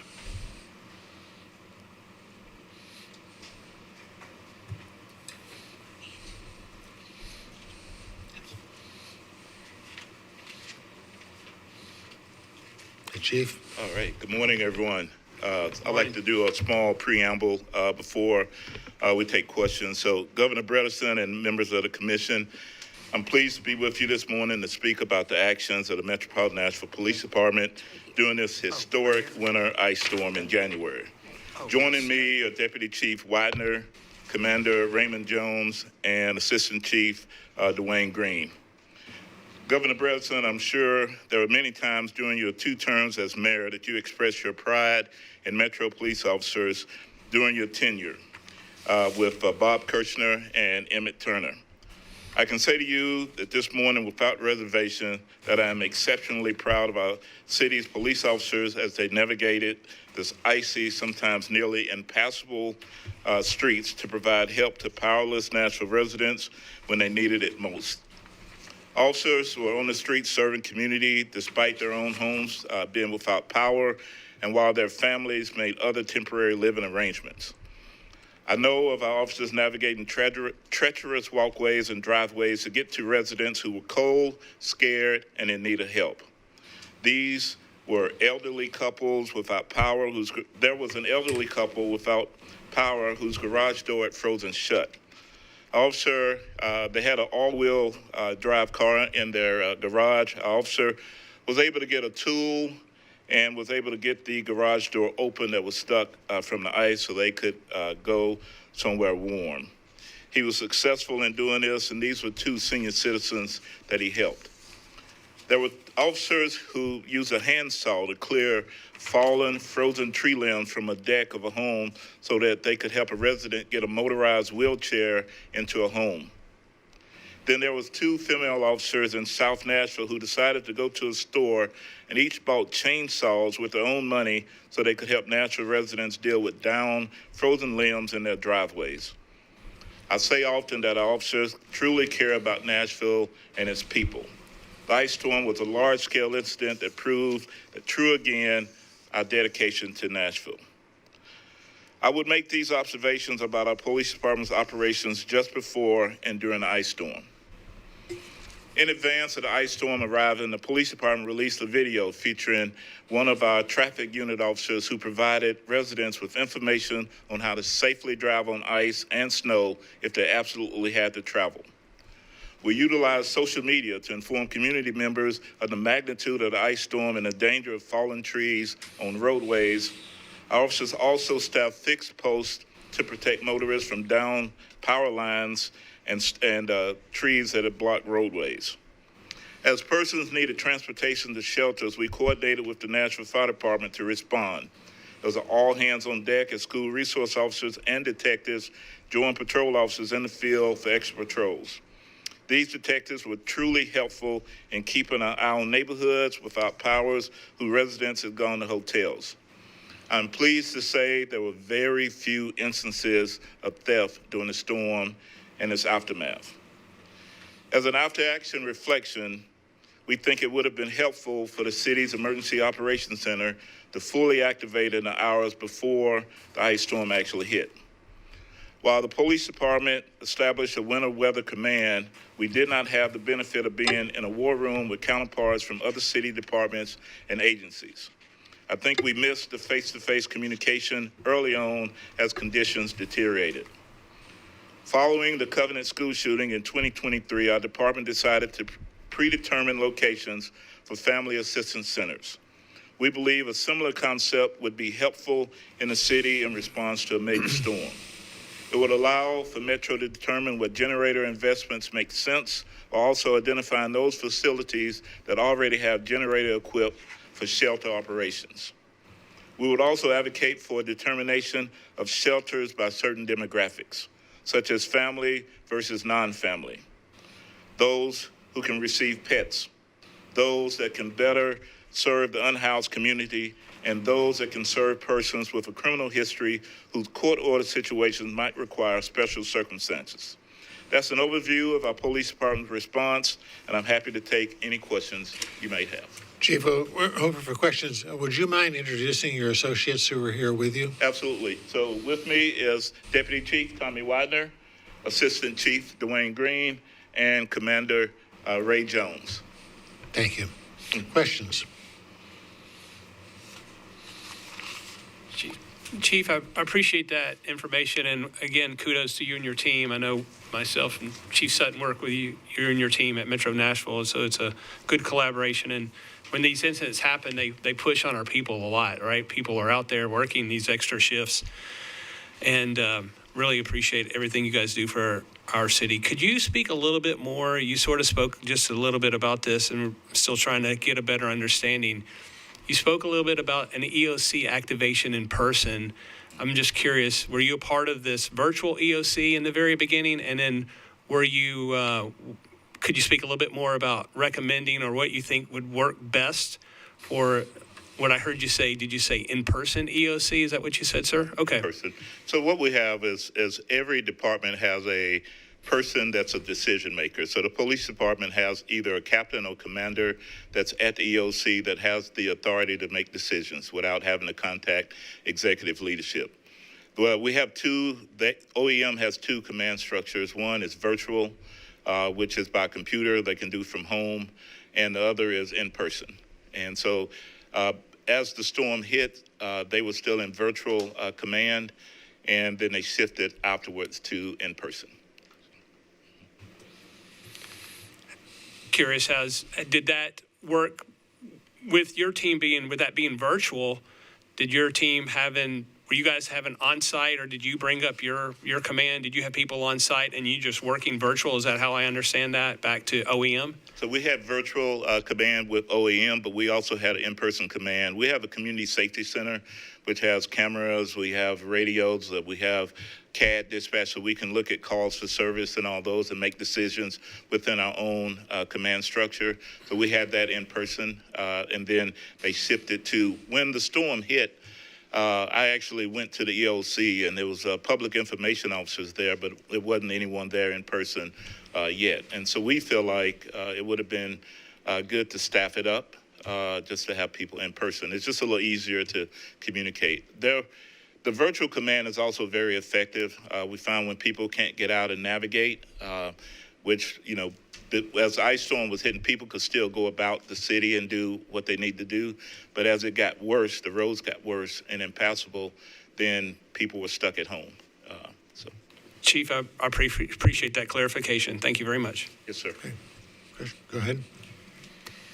Chief Drake, Assistant Chief Green, Deputy Chief Widener, Commander Jones, thank you all for being here with us this morning. I have a couple of questions. I also see that Don Aaron, Public Affairs Director, I see that he's back there in the back. I'm familiar with Don. But but would like to ask Don some questions as well when he has the opportunity and chance. Chief Drake, I want to say you all have done a tremendous job here in Nashville, and I appreciate everything that you all have done. One of the questions I wanted to ask you as it relates to the ice storm, you have a large municipality to kind of watch over, and from all aspects, whether it's, as it relates to the police department. Some of the outlying areas, such as where universities are concerned, Vanderbilt University has one of the largest their own police department per se in the city. You have Vanderbilt, you have Lipscomb, you have Belmont, you have Trevecca, you have all these universities. Were you able to collaborate with some of those? Because I know that they are able to kind of, handle the things in their area in particular to kind of help the Metro Police Department. I'm sure we had communication. You want to speak more to that, Ray Jones? But we had, so what we did was all hands on deck. We went to 12-hour shifts, so instead of being 10, we had some officers that stayed over, volunteered to stay over just to make sure they were there. We pulled up to 180 detectives. We pulled them off of detective assignments to go out and do extra patrols in all of Nashville, even around the universities as well. And then we took all, I believe it was close to 100 SROs and put them out. So we have about 380 additional personnel in addition to patrol, which might be pretty historic. It was all hands on deck. And so we put a lot of resources out there communicating. We also did social media. We also had our community coordinators who have all these communications with all the universities and communities as well. And Ray, do you want to expand on that? Is that good? That's perfect. That's perfect. Our community coordinators do an outstanding job. So we can catch your audio. So Ray oversees a lot of our special operations and special events, and he's a wealth of information. So he's an amazing commander. Thank you, Chief. No pressure. No pressure.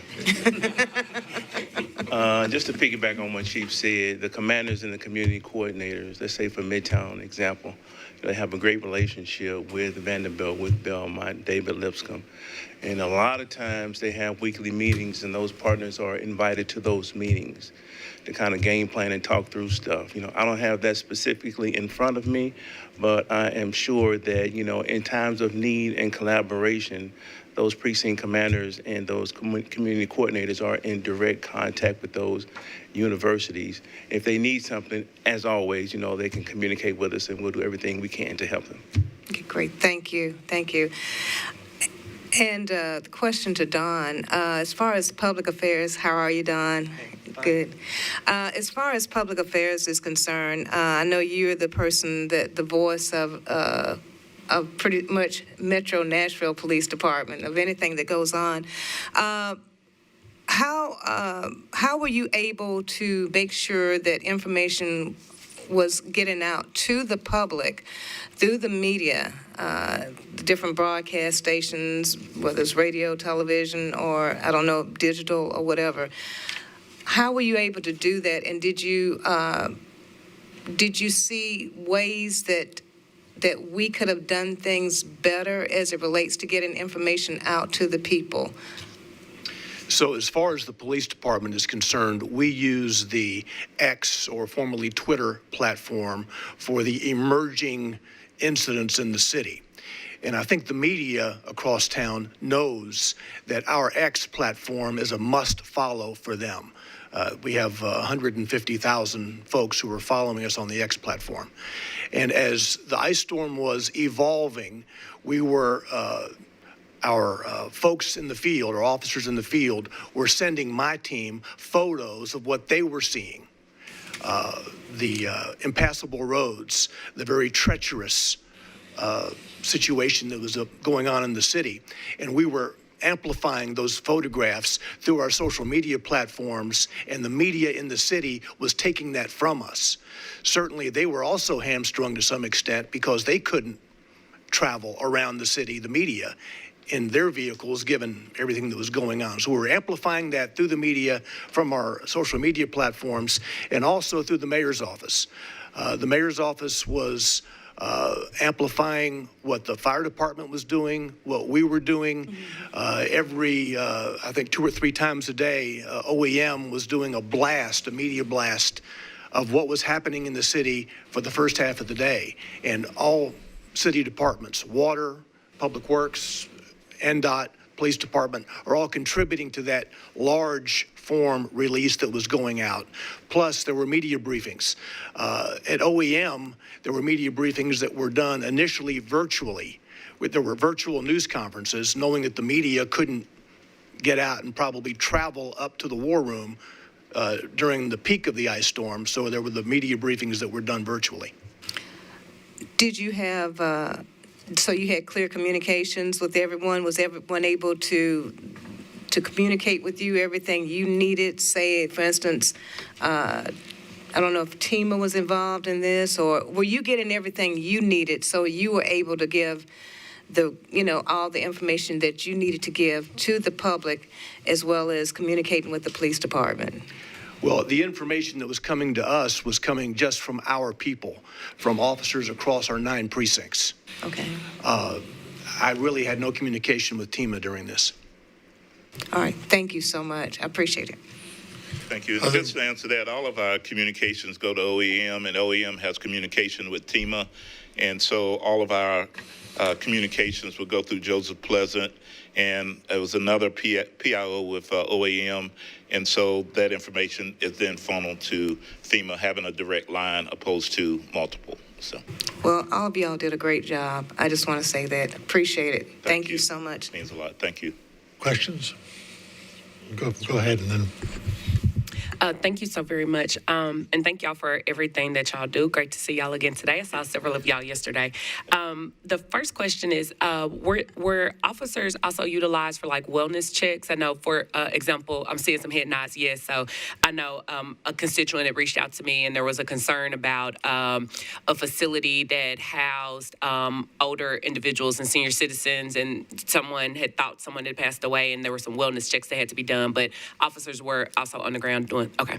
We were. Okay. Yes, Thank you. Yes. And then the second question was there any type of like coordination? And I want to be careful and thoughtful and acknowledge the nuance of this question that I'm about to ask. If there was any coordination with, I know a lot of the officers, especially the ones that kind of handle, I think they used to be called COCOs. I don't know if they're still the community coordinators. Are they still called that? Okay.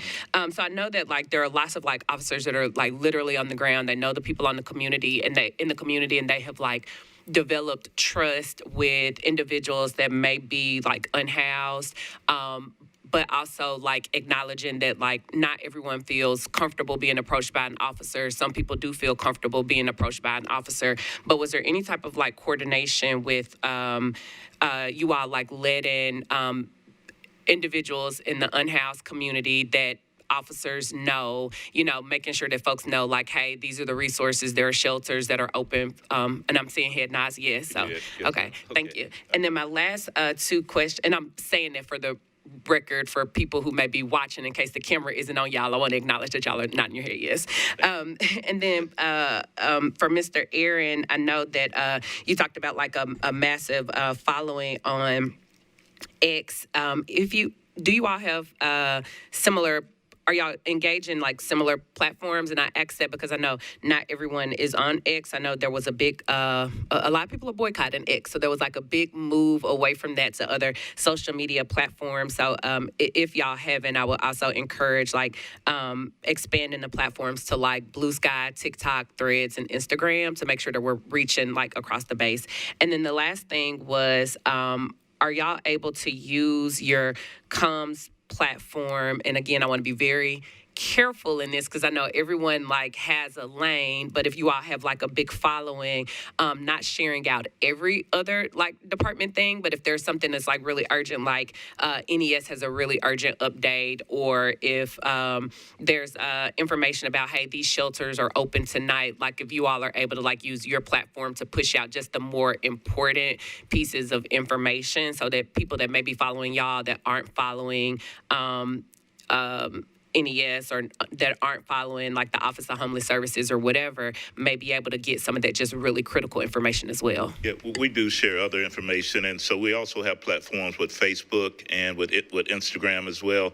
We do not have one with TikTok. There's been a lot of conversation around that. We have explored it. It may be an avenue that we do have to look at, but we do share other platform information as well. Okay, we have about 10 more minutes. Just giving people things, heads up. Go ahead. Let's just all keep it crisp. Thank you, Mr. Chair, and thank you again to our guests being here. Thank you, Chief, and appreciate your work here in the community. I had a quick question specifically about advocacy organizations. Are there relationships that are currently being developed with advocacy organizations in the community, folks who might be able to help amplify the messages, but also be able to coordinate response on the ground if there's a need for that? And if so, how can we help to rebuff and build up and strengthen some of those advocacy organizational relationships? We do. One of our second core pillars of our police department is community engagement, and so we have a lot of relationships with different advocates, whether it's Park Center or Open Table or you name it. It's a bunch of groups that we have these communications with, and so we did have those communications. As far as what you can do, I think we do all we can. We look at it to see if we can do better. That's a part of what we do as well. But just to make sure that other department entities are communicating as well outside of the police department. We established, as far as unhoused, we established a quality of life team. And I shared a story, and I won't go into that here because it'd take too long to share it, but why I believe so much in a quality of life team based on my history growing up as a little kid in East Nashville. And so these relationships are formed with these quality of life officers and unhoused, and the relationship is really, really robust. It's really good. They trust and believe in us. And then where there's people that are a little hesitant, we'd have the advocates that we can work with as well that come out to help. So we did have an all hands on deck with that. One problem we ran into was with the Red Cross, and I think they were misinformed. There was someone that wanted a welfare check on an elderly relative, and so they asked us to go check. We went, and the Red Cross thought we were there to maybe do enforcement, and wouldn't let us in initially. But we wanted to get the information back to the relative that their loved one was okay. And finally, we were able to get through and have those communications. And that's where the face-to-face command would have been good if we were in person to be able to communicate more effectively. Then we may not have had that delay in making sure that that person turned out to be okay and was at the shelter. But there was a big delay from that. So. Well, again, Chief, I won't belabor it, but I appreciate so much your being here, and thank you so much for the work that you do for the community. Thank you, sir. It means a lot. Thank you. Thank you, Chief Drake. I appreciate you and your other officers' commitment and service to the community, and commend you very well. Yes, thank you. From a utility standpoint, being first responders, you are some of the first to come upon a lot of trees and down lines. Mm-hmm. My concern with safety, and hopefully your department has received some type of training identifying the hazards associated with down lines and how to, hopefully protect your personnel and the general public from those hazards as well. I don't know if you could speak for just a moment to, have you received some of that training, and then when you identify that hazard, how you're able to communicate that hazard to the utilities in order for them to respond? Yeah, we do, and that's a good question. So we pull up on these scenes, whether it's a tree down or power lines down, and we've communicated. We don't have a formal platform, but we've communicated, just like our firearms, that all weapons are loaded until deemed not so, and so we stay away from it. And so we tell officers to pull up, set up cones, cut on their lights, communicate that there's a line down. And so we don't know if it's hot or not, so we stay away from it, but we also keep people away from them. We communicate via our channels not to drive under them, not to touch them, not to drive over them. So that's communication is given to all officers. So even I pulled up, I was out that first day, pulling up on officers, and they were shocked to see me They didn't know I was coming. I just showed up, and they were well away from the power lines, but also set up and being visible. So if someone walked up, they were ready to stop them from going to it. So we do all that. So thank you. Yes, sir. Thank you. Thank you. I just wanted to touch back on two things, and my oversight, and I know we asked for other folks we wanted to talk to, and I realized that I did not suggest any conversation with the sheriff's office, but I don't think they're on our agenda. But to the extent that you know, were folks who were in custody, I think we didn't have any power outages or any conditions for folks in custody. No, sir, we didn't. Okay, I wanted to make sure that was on the record, that they were safe during that time. And then also, when it comes to the folks who've come home from incarceration, you were able to accommodate shelters for, or help with accommodation for shelters for them as well, right? We did, correct. Yes, sir. Excellent. Thank you so much. Thank you. Yes, sir. Yes, Mayor?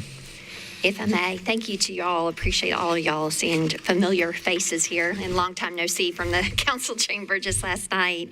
I know Commander Jones well from our service on the Traffic and Parking Commission together, and so I wanted to focus kind of on some of the roadway safety, driving, your officers being deployed.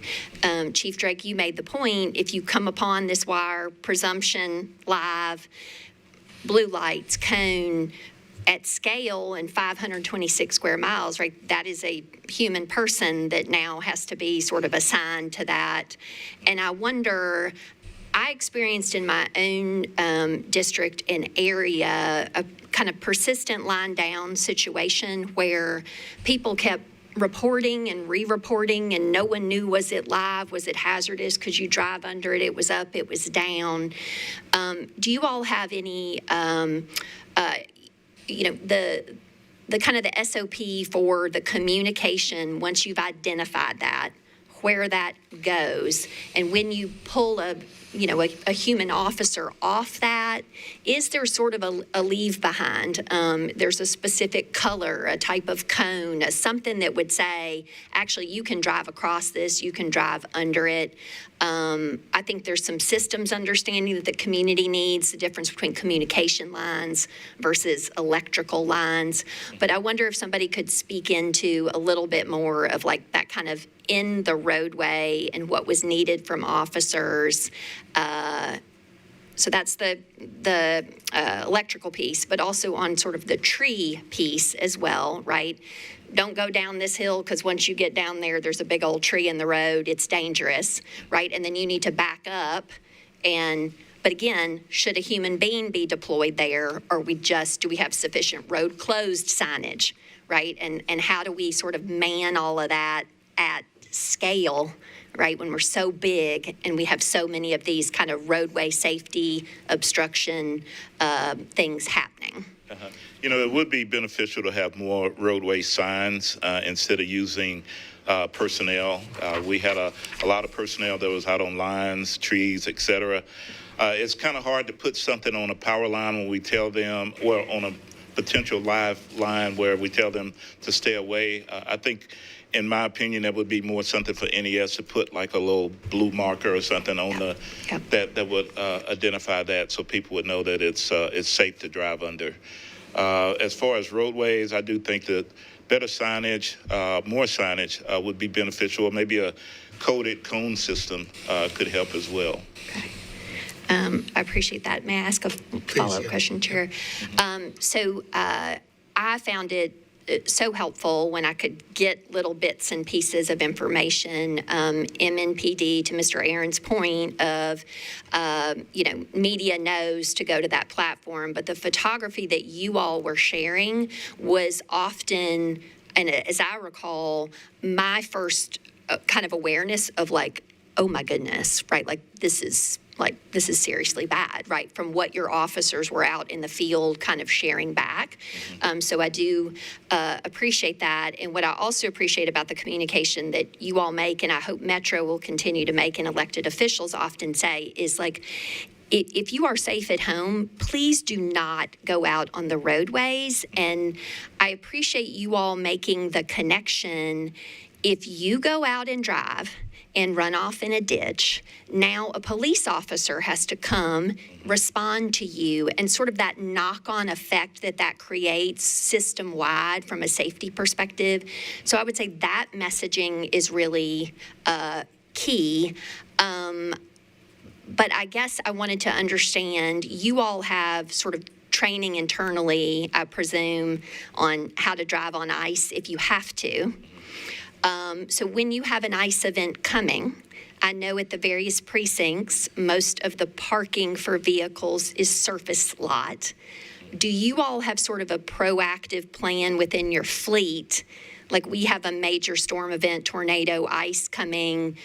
We need to park these vehicles internally. We need to send people home with little crampon ice things for their standard issue shoes. Like, can you kind of speak into like that materials, vehicular kind of deployment and education, how you all deal with these storm and ice situations? We do tell our men and women where to park, how to navigate through bad situations as far as like hilly roadways, et cetera, how to not go down them, how to continue driving. We do defensive driving. It's very, very extensive, and it helps us from being in vehicle crash. We have very few crashes, maybe 9 or 10 during the entire ice storm.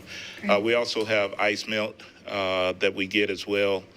So that's helpful. We work with General Services to clear our parking lots as far as at the precincts and different divisions that we have.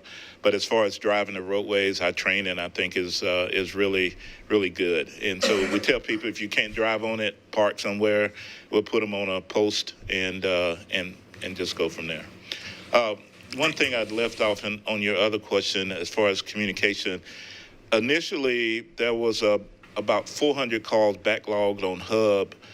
That calls went into Hub that they were duplicates, triplicates that weren't being put out. And so we put a liaison from the police department over in the OEM to work with Hub and triage all those calls. And so the 400 calls went down to about 80, and then we were able to answer those calls. So having a liaison there with access to Hub may be beneficial for other agencies outside of the police department as well. Thank you. One follow-up question on what was asked over here. I personally would like to know, what would be the protocol should the sheriff's department lost their electricity? How would those inmates been handled? I'm sure that would be something for Sheriff Hall to answer, but I'm sure he has protocols in place. They have generators and they have transportation. They do have generators there, so they would not need it to be moved. I would think so, but he could answer that more in person. Okay, Johnny, is it quick? Yes, very quick. Okay. Chief, we're hearing sort of this theme. Our people are our greatest asset we have, the resources. Chief, appreciate it. We're starting to see a little bit of a theme. You speak a little bit about trying to put preparedness efforts, protocols in place to sort of help your staff, our resources, right? We only have so many police officers. What have you guys started exploring other areas? You talk about putting cots in rooms and things like that. We heard the same thing with Metro Water. Just if you could speak a little bit about that, and if you have any, are you working with the OEM to sort of help try to develop something to sort of provide this relief, whatever it is, to help these officers that are out responding 10, 12 hours plus shifts? We do, and we bought cots already, and we have warming tents and actually cooling tents as well. I remember going out to a homicide, and it was about 103 degrees. Heat index was just unbelievable, and I'm out in a bulletproof vest, and I'm sweating like crazy, and I knew our men and women had to be the same, and so I ordered these tents that you could go in and we can deploy in different parts of the city. So if someone is stuck out somewhere, they can go in these tents, and they have warming capabilities and cooling. And so we have that. We have cots, and we've taken that into account to make sure we can make them as comfortable as possible. Thank you, Chief. Thank you. We need to move on now, Chief, and everyone. Thank you. Thank you very much. Appreciate it. Say thank you all for what all you do as well. So thank you. Thank you, Chief. And Don, it's nice to see someone I've worked with has been up here. You got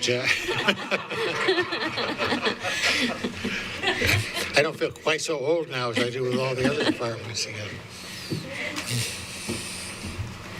Don, you've been around too long. I think he was there for my entire term as mayor, which is 91 to 99. Yeah. He hasn't aged a bit either. It's amazing. It's good. I'm sorry? Good. All right. NDOT. Interim Director Jones. Pardon? Interim Director Jones. No, I don't know.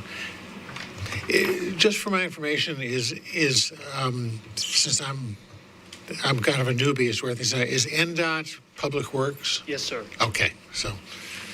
For at least the last, almost 5 years. In Yeah. July, it'll be 5 years. But I will say our waste services is separate now. It's a separate department. Waste services is no longer under the umbrella, so it's just, yes, sir. All right, again, if you would introduce any colleagues who are here and would you like to make a 2 or 3 minute presentation at the outset, you're more than invited. This is William Robinson. He's our ESC with OEM, represents the department, and also is our communications director, Courtney Stone. Members of the Winter Storm Commission, my name is Philip Jones. I'm the acting director of the Nashville Department of Transportation. You all may recall that I represented to you back in February and had the opportunity to go into some detail on our approach to tackling response and recovery to the winter storm in January.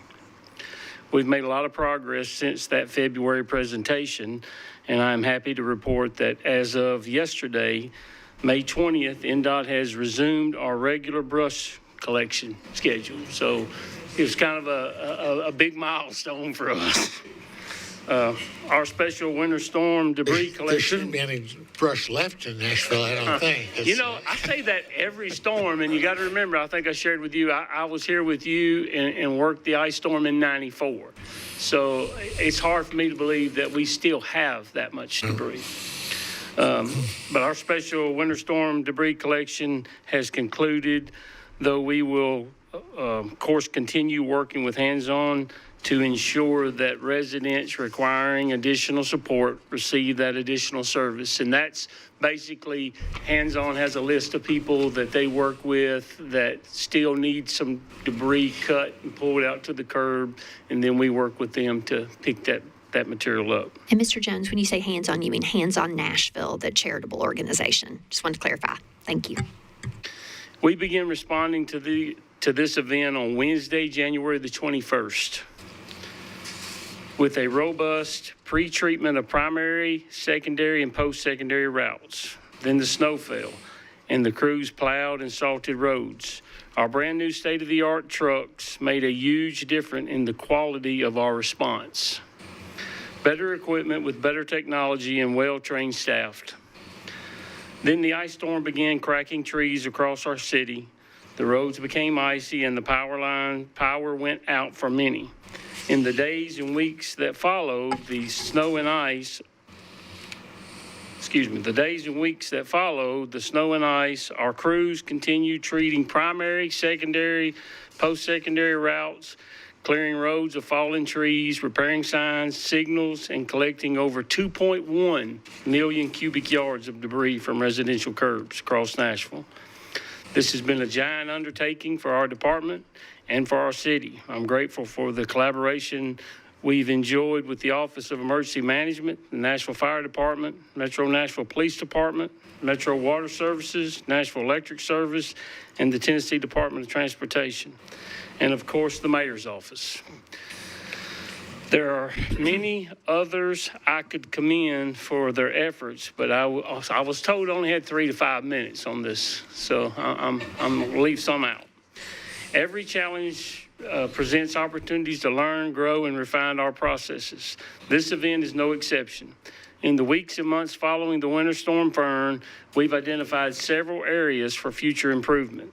This evaluation is ongoing, and I suspect we will identify more opportunities to come. The first finding from our after-action report involves enhancing cross-training among field employees, particularly around power line hazards. Ensuring that we have as many crews as possible able to support NES restoration efforts is important for the future events impacting the power grid. We also work to develop a countywide assessment management system to support real-time situational awareness.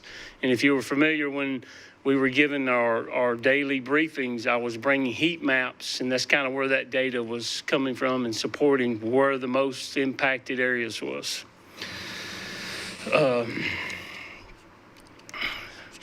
Seek to integrate the traffic management center more seamlessly into operational workflows. We have a TMC in this particular event because right now the TMC is limited in the hours and the staff.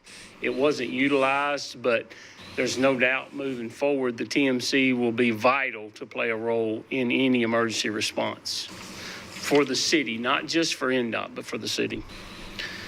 Reinforce and train staff on communications, chains of commands between major events, enhance opportunities for overnight accommodations for staff who are unable to return home, and seek to co-locate contractors earlier in an event overtime.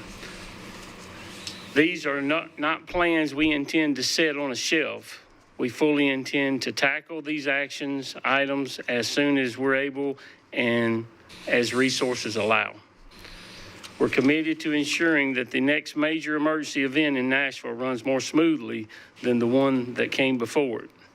From the 2010 flood to the 2020 tornado and COVID to this winter storm, each of these events offers growth and potential.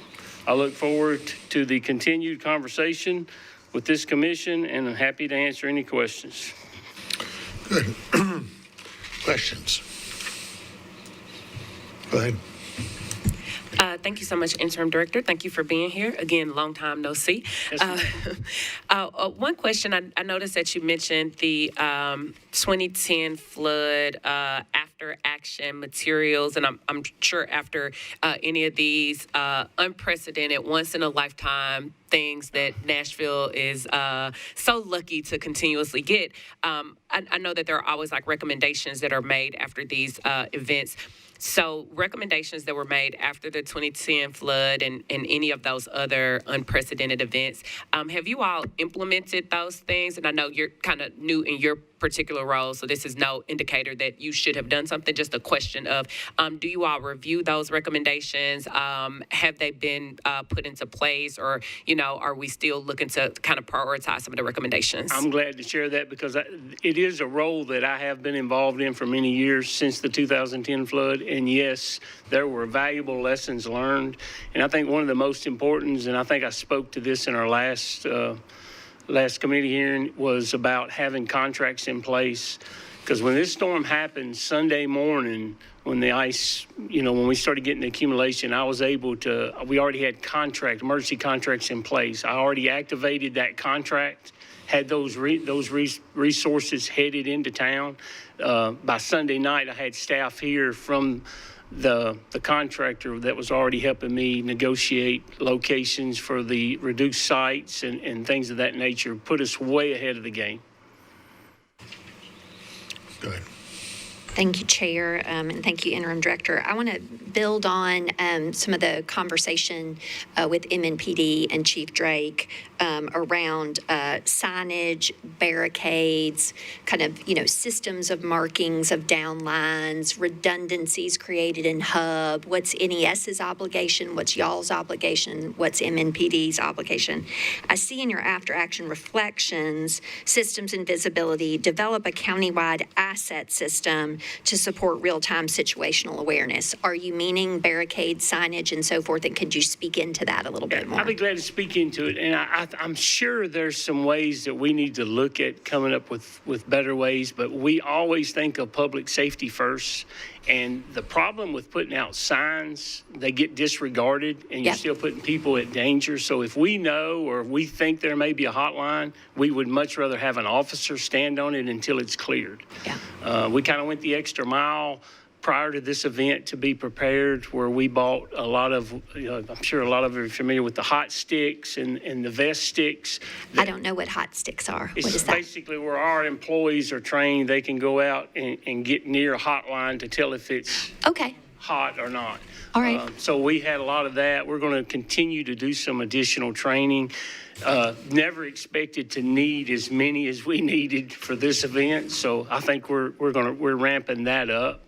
But I think there just really becomes an issue of we've got to figure out, is there a way you can do it that we're not putting the public and children, because believe it or not, because when you get a lot of snow and ice involved, you got kids out playing. So if we're aware of a hotline, we don't want to post it with a sign. No, understood. And I'm very mindful that like signs don't solve a problem. Yes, But ma'am. what I would say is when the line is not hot, there still needs to be something kind of put Yep. there. So from a hierarchy of needs, right, there needs to be a plan for these are hot, that means a human being. These aren't hot, thus they're marked in this way with this sign, et cetera. Agreed. And part of some of the conversation we're having, and you may have heard me speak at this during some of those meetings where, because there were more generators used this time than ever, what I ran into, the ones that NES had cleared, if they got a generator hooked up and it wasn't hooked up properly, it was backfeeding those lines. Ooh, yeah, So I remember that's that. something I we forgot tried to about do. that. We tried to do more education on it, and I think we're going to have to do more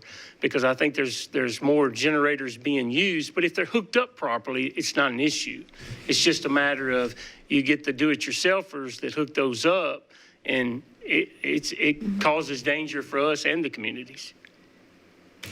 All right, so I apologize, just to clarify then, please, are yeah. you all going to work with MNPD and OEM and just to kind of come up with a plan on Yes, ma'am. how, I mean, it could be down trees as well, or particularly treacherous spots, again, human being signage, barricade, and kind of have a matrix, I guess, of how you, okay, thank We're you. doing, just to let you know, it's funny you say it because we're also working on a plan for flooded roads. Absolutely. We're working to look at putting in some automated gates that can be controlled Excellent. from our TMC that come down to close some of these typically flooded roads that cause problems. Excellent, thank you so much. Yes, ma'am. Yes. Yes, so, Gerald, go ahead now. Follow up real quick. Ms. Henderson touched on some points right in my wheelhouse as well. And I appreciate, the recognition of hazards and, downlines pose certainly a very hazardous situation and potential for hazard or injury. I saw in your after actions, you spoke to cross-training department, particularly around power line hazards, and Yes, sir. glad to hear that. I, would hope that that's something your folks have been educated and familiar with, and in an event like this where they're just all over the place, big thing. When you mentioned, hot sticks, that caught my attention because I know what that really is, but voltage detectors are certainly something that I think would be beneficial as well to identify an energized line from a non-energized line for someone that you cannot distinguish between the two visually. And so glad that you guys took the necessary steps to bring those into play because that was certainly an issue for you. Had 3 incidents, and that's where the generator came in. We had 3 incidents with the vest protector. Yes. That lit up, Went off. and I think they came probably within here to that desk, and it lit up to let them know it was powered. Sure. So, yeah. Yeah, those just critical in things like this. But I guess my question to you would have been, when you were communicating some of these hazards, did you go through the Office of Emergency Management with those hazards, or did you have direct communications with Nashville Electric with those hazards? All right. And I think I tried to explain this well in our debrief. We're kind of a unique department when it comes to an inclement weather event like this because we're basically, before OEM or EOC ever activates, we're in daily communication about the weather threat and what the potentials are. And then immediately when this event occurred, when it started, and I introduced William back here, we were having morning, midday, and late night power meetings with NES. And that was because of all the down power lines. We're trying to help them get restored, but we needed a lot of areas that we needed them to come in and clear for us to clear the lines.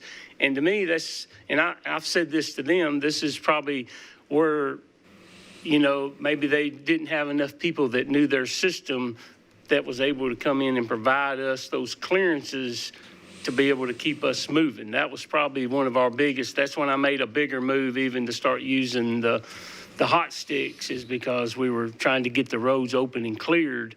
And it's just, we'll spend a lot of time waiting on power lines to be cleared. Yeah. Thank you. And of course, thank you for being here. And first off, I wanted to say, alongside Metro Water, I easily learned the most from NDOT's communications during the event. So hats off to y'all for your great communications and data, real-time data.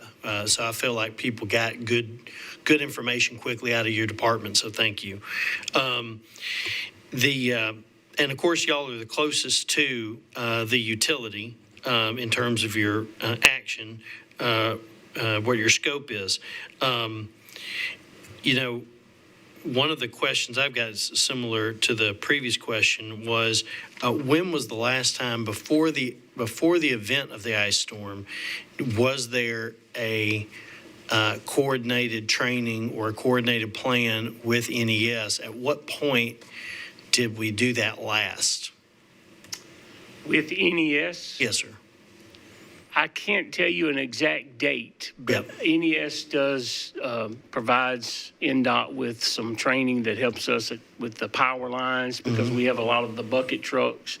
So we have an annual course that they take with them on tree cutting around power lines and just operating our buckets around power lines, but I couldn't tell you the exact date. Okay, but it's annual. Yes, yeah, sir. Okay, great. Thank you. And then, when it comes to how the OEM leadership communicates with NDOT, when did NDOT kind of get their first communication with OEM before the storm? I think we started talking on Wednesday. The Wednesday. And like I said, I'm not saying, I can't speak for other departments. Yeah, I understand. But because of our close relationship and with the inclement weather, and we're kind of on the same weather briefings and kind of discussing what our plan is. Right. And to be honest with you, this is what I've done my entire career. I understand. I was excited about having these new trucks. Yep. Because, we were looking forward to this and thought it was going to be a quick, hoping for a big snow, quick cleanup, look good and be done, so it just didn't work out that way. Yeah, I understand. Well, and finally, I do want to acknowledge what a huge role NDOT plays in the recovery part of this. I mean, probably primarily on the recovery. And I know I've had my ditch cleared 3 or 4 times in the last Thank bit. you. So thank you very much for that. But I know all my neighbors appreciate that, and it has been great to see the consistency and the hard determination y'all have had to make that right. So I appreciate you. Our employees really stepped up. Yes, sir. Other questions? Yeah, Johnny, then I'll come to you. Director Jones, thank you very much. Kudos to your team, everybody out there. I think it's actually hard. I lived on the west side of town, Bellevue, and you guys utilized one of the spots down by the soccer field, and it just Coley Davis, exactly, and the amount of debris and brush that kept coming and coming day after day after, and it was just going in. It would come in and go out. So kudos to your team. I want to speak a little bit about, or ask you a few questions in regards to how this coordination, how you coordinated back with Office of Emergency Management. We talked a little bit about earlier today about coordination, how you coordinated directly with OEM, that leadership team, during, maybe prior and during the event. And then a theme that's in here, you sort of speak a little bit about communication in regards to your after action. And I want to just read one particular message and see, just get us some clarification. You said, unified communications, reaffirm and remind departments of roles and responsibilities, centralized communication, especially when longer periods of time pass between major activations. I wonder if you could speak a little bit about that and shed some light on that. Courtney Stone's going to speak a little bit to that. Hi, I'm Courtney Stone, Assistant Director of Public Affairs at NDOT, and I can clarify that. My team has grown a lot in the past 5-ish years, and I didn't have a lot of institutional knowledge on my communications team specifically going back to the tornado and COVID. So it was myself and one other person that had worked both of those events. And I would just, OEM is pretty good about regular trainings. I think it's a little bit on me to force my staff to participate in those, but when we have these long gaps between major events, which hopefully we do have really long gaps between major events, keeping that training up to date so that everybody understands what their role is during these major activations is really key. Does that make sense? It does, and that's what gets back, and I spoke a little bit about this, is these training, these mechanisms where we have specified training or training that occur at intervals, like predetermined intervals, are so important because people move on. Yep. New people come on board, and if you don't have that institutional knowledge, where you lose that institutional knowledge when people just through attrition, leave. And then when an incident of this magnitude happens, where everybody's sort of like, it's a little bit of a stumbles and falls, but we come back very quickly. But the idea is to not have those. So I agree. Training, recommended training through intervals, through OEM. I was just curious how that sort of coordinated, and so that was very helpful in that clarification. And I do want to say there are regular trainings. I can't remember how frequently they're offered. Like I said, it's kind of on me to make sure that my team is staying up to date on those best practices as well. And so that's something I'm going to take forward. Good. And Director Jones, could you speak a little bit about, we've heard this, we heard Chief Drake speak a little bit about this. I know in the beginning we've heard a little bit about how OEM instituted a virtual EOC. How did that work with your team? And then I think eventually you guys, or they did implement a manned staff EOC. Curious how that coordination worked between NDOT and OEM in regards to EOC activation. For NDOT, just because of what I explained earlier, just because we do have so much coordination with them, it probably worked flawless for us. I mean, our entries in LEAP and Williams right there every day with his finger on the pulse. I've got 2 other people. We have an internal war room, per se, where we have traffic cameras up. We're in there. I mean, it's a constant back and forth with EOC, because EOC, other than an activation, they're the on-call after hours for us. So we're in constant, coordination with them. I think it's a little different for our department. I can't speak for others, but it's constant communication with us. Thank you very much, sir. Yes, sir. Mayor?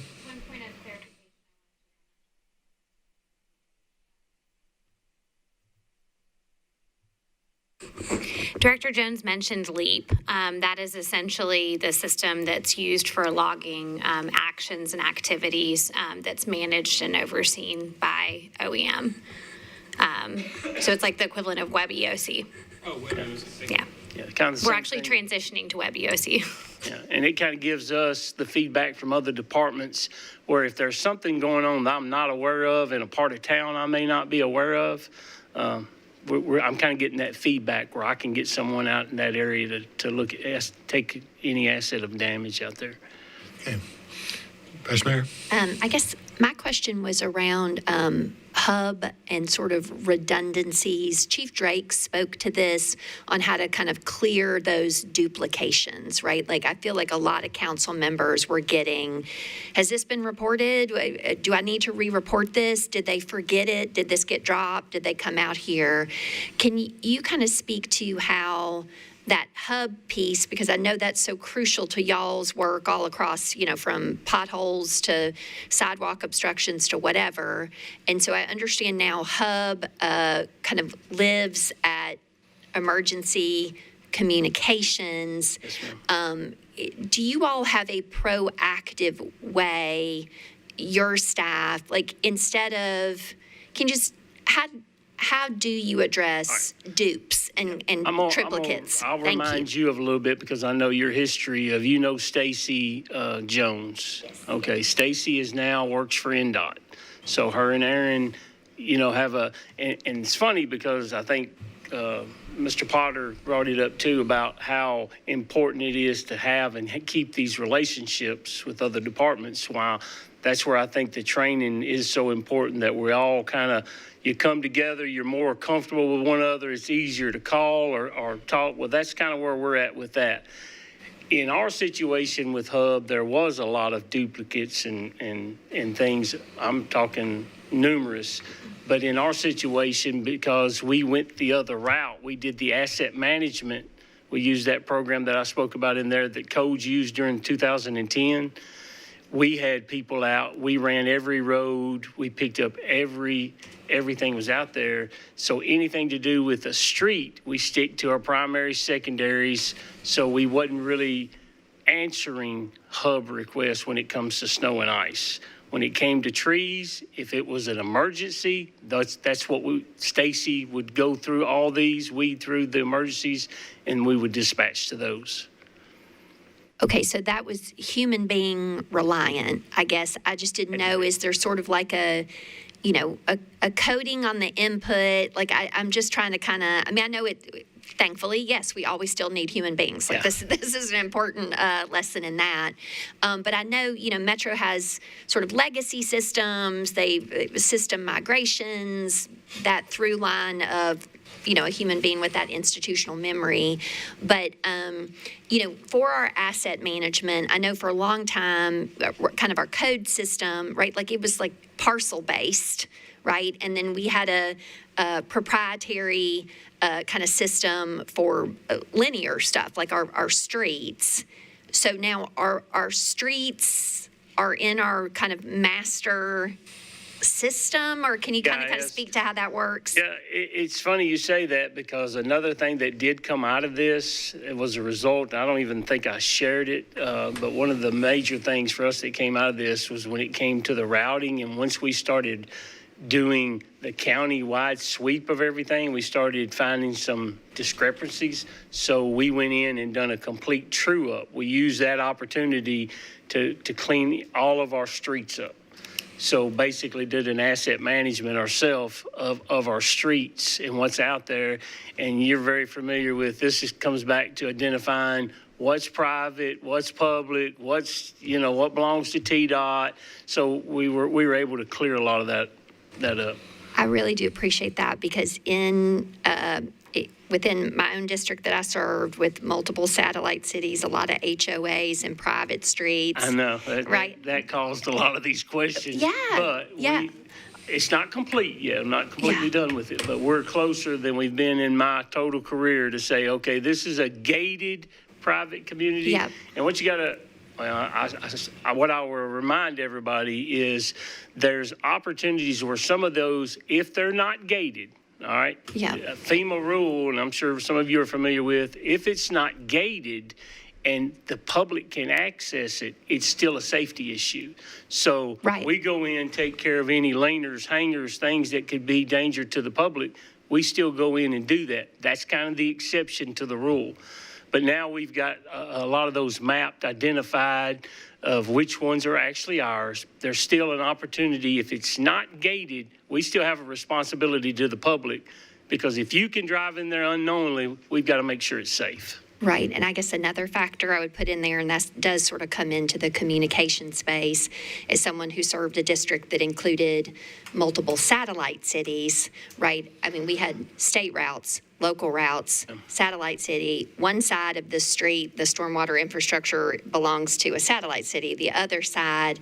And so in this true up of public, private, accessible, non-accessible, are you all also adding in a layer, which is something I had suggested for a long time, of like satellite city and kind of responsibility and so forth? Okay. This is the first time in my career we've ever worked so closely with a few of the satellite cities. I don't ever remember working so closely with the satellite cities as we did in this. Appreciate that. I will say, as somebody who has represented satellite cities for 2 council terms, I worked so hard to operationalize like standard notifications, because city managers with whom I was serving, the 2 satellite cities within my council district, those city managers changed, I'm not exaggerating, 3 or 4 times, right? And so then, Mr. Honeysucker with water or anybody at NDOT, you had that, again, personal contact. But if you didn't have an automated notification email that your water tower system is out or your roadway, like, I think that's really key, that just sort of those layers, because often the elected official council member had to stand in the middle and be the interlocutor connecting people. And so I'm so grateful that we're starting to operationalize that, because I think it has important implications across a regular normal year, but it is crucial in emergency moments. So I appreciate you sharing that. Thank you. Thank you. Daryl, I didn't quite understand what you were. I've just got one quick comment. Quick, please. If someone else has a question. Well, we'll come down here to anybody else. Go ahead.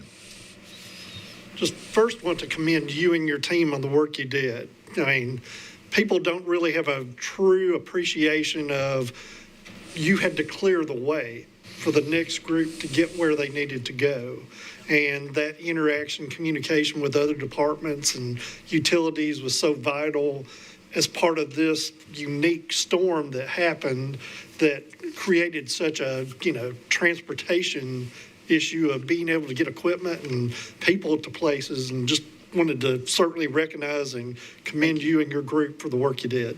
Thank you. And I'll share with you, since you brought it up, I'm going to share with you that we're working hard through the APWA to be recognized. We would like for Public Works to be recognized as first responders, because we are the first ones that are out there a lot of times to clear the streets so they can get to the urgency they need to. So that's kind of a big thing we're doing in the state. Questions down here?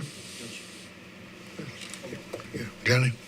Director Jones, I'm going to safely assume, based upon these notes, you and your leadership, did you guys conduct an internal after-action review with your teams? Yes, sir. Okay.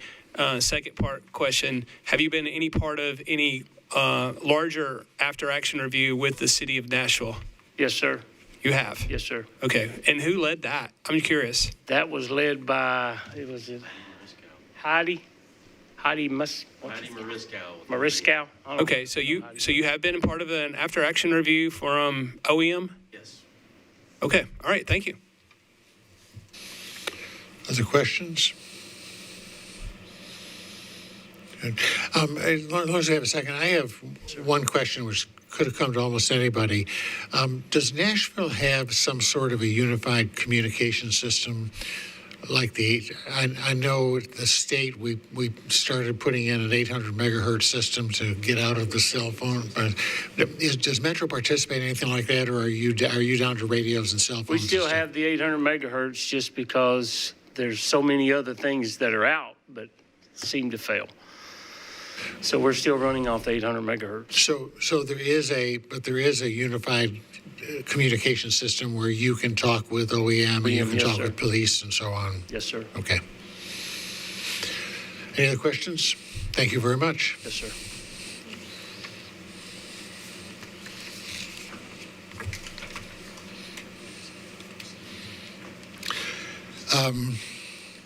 Public transit.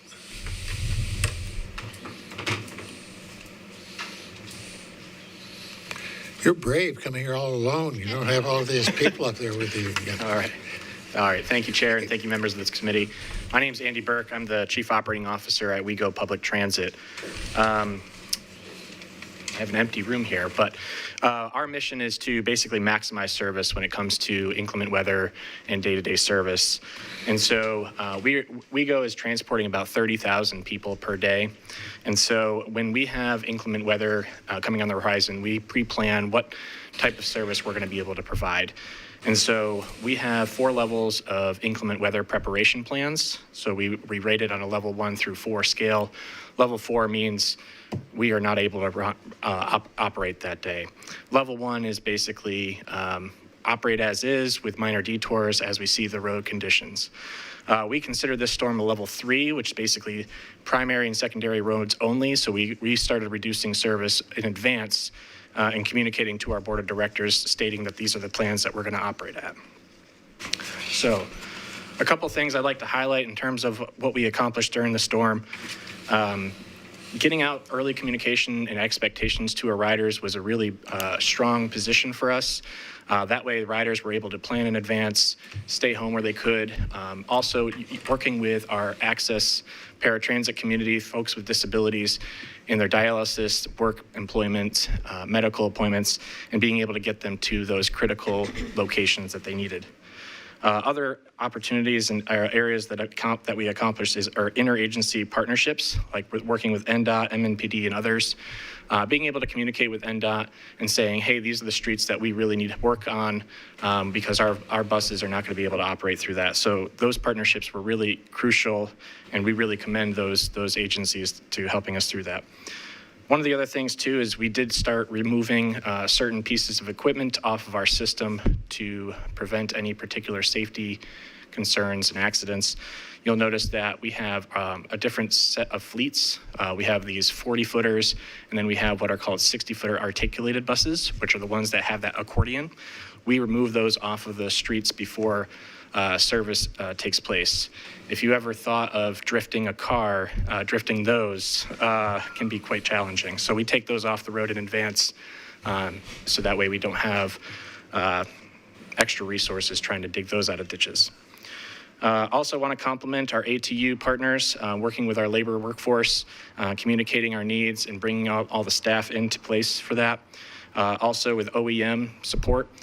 We provided a number of vehicles to transport individuals to various shelters, getting them to where they need to, not just for, if they were without power, bringing them to warming shelters and whatnot.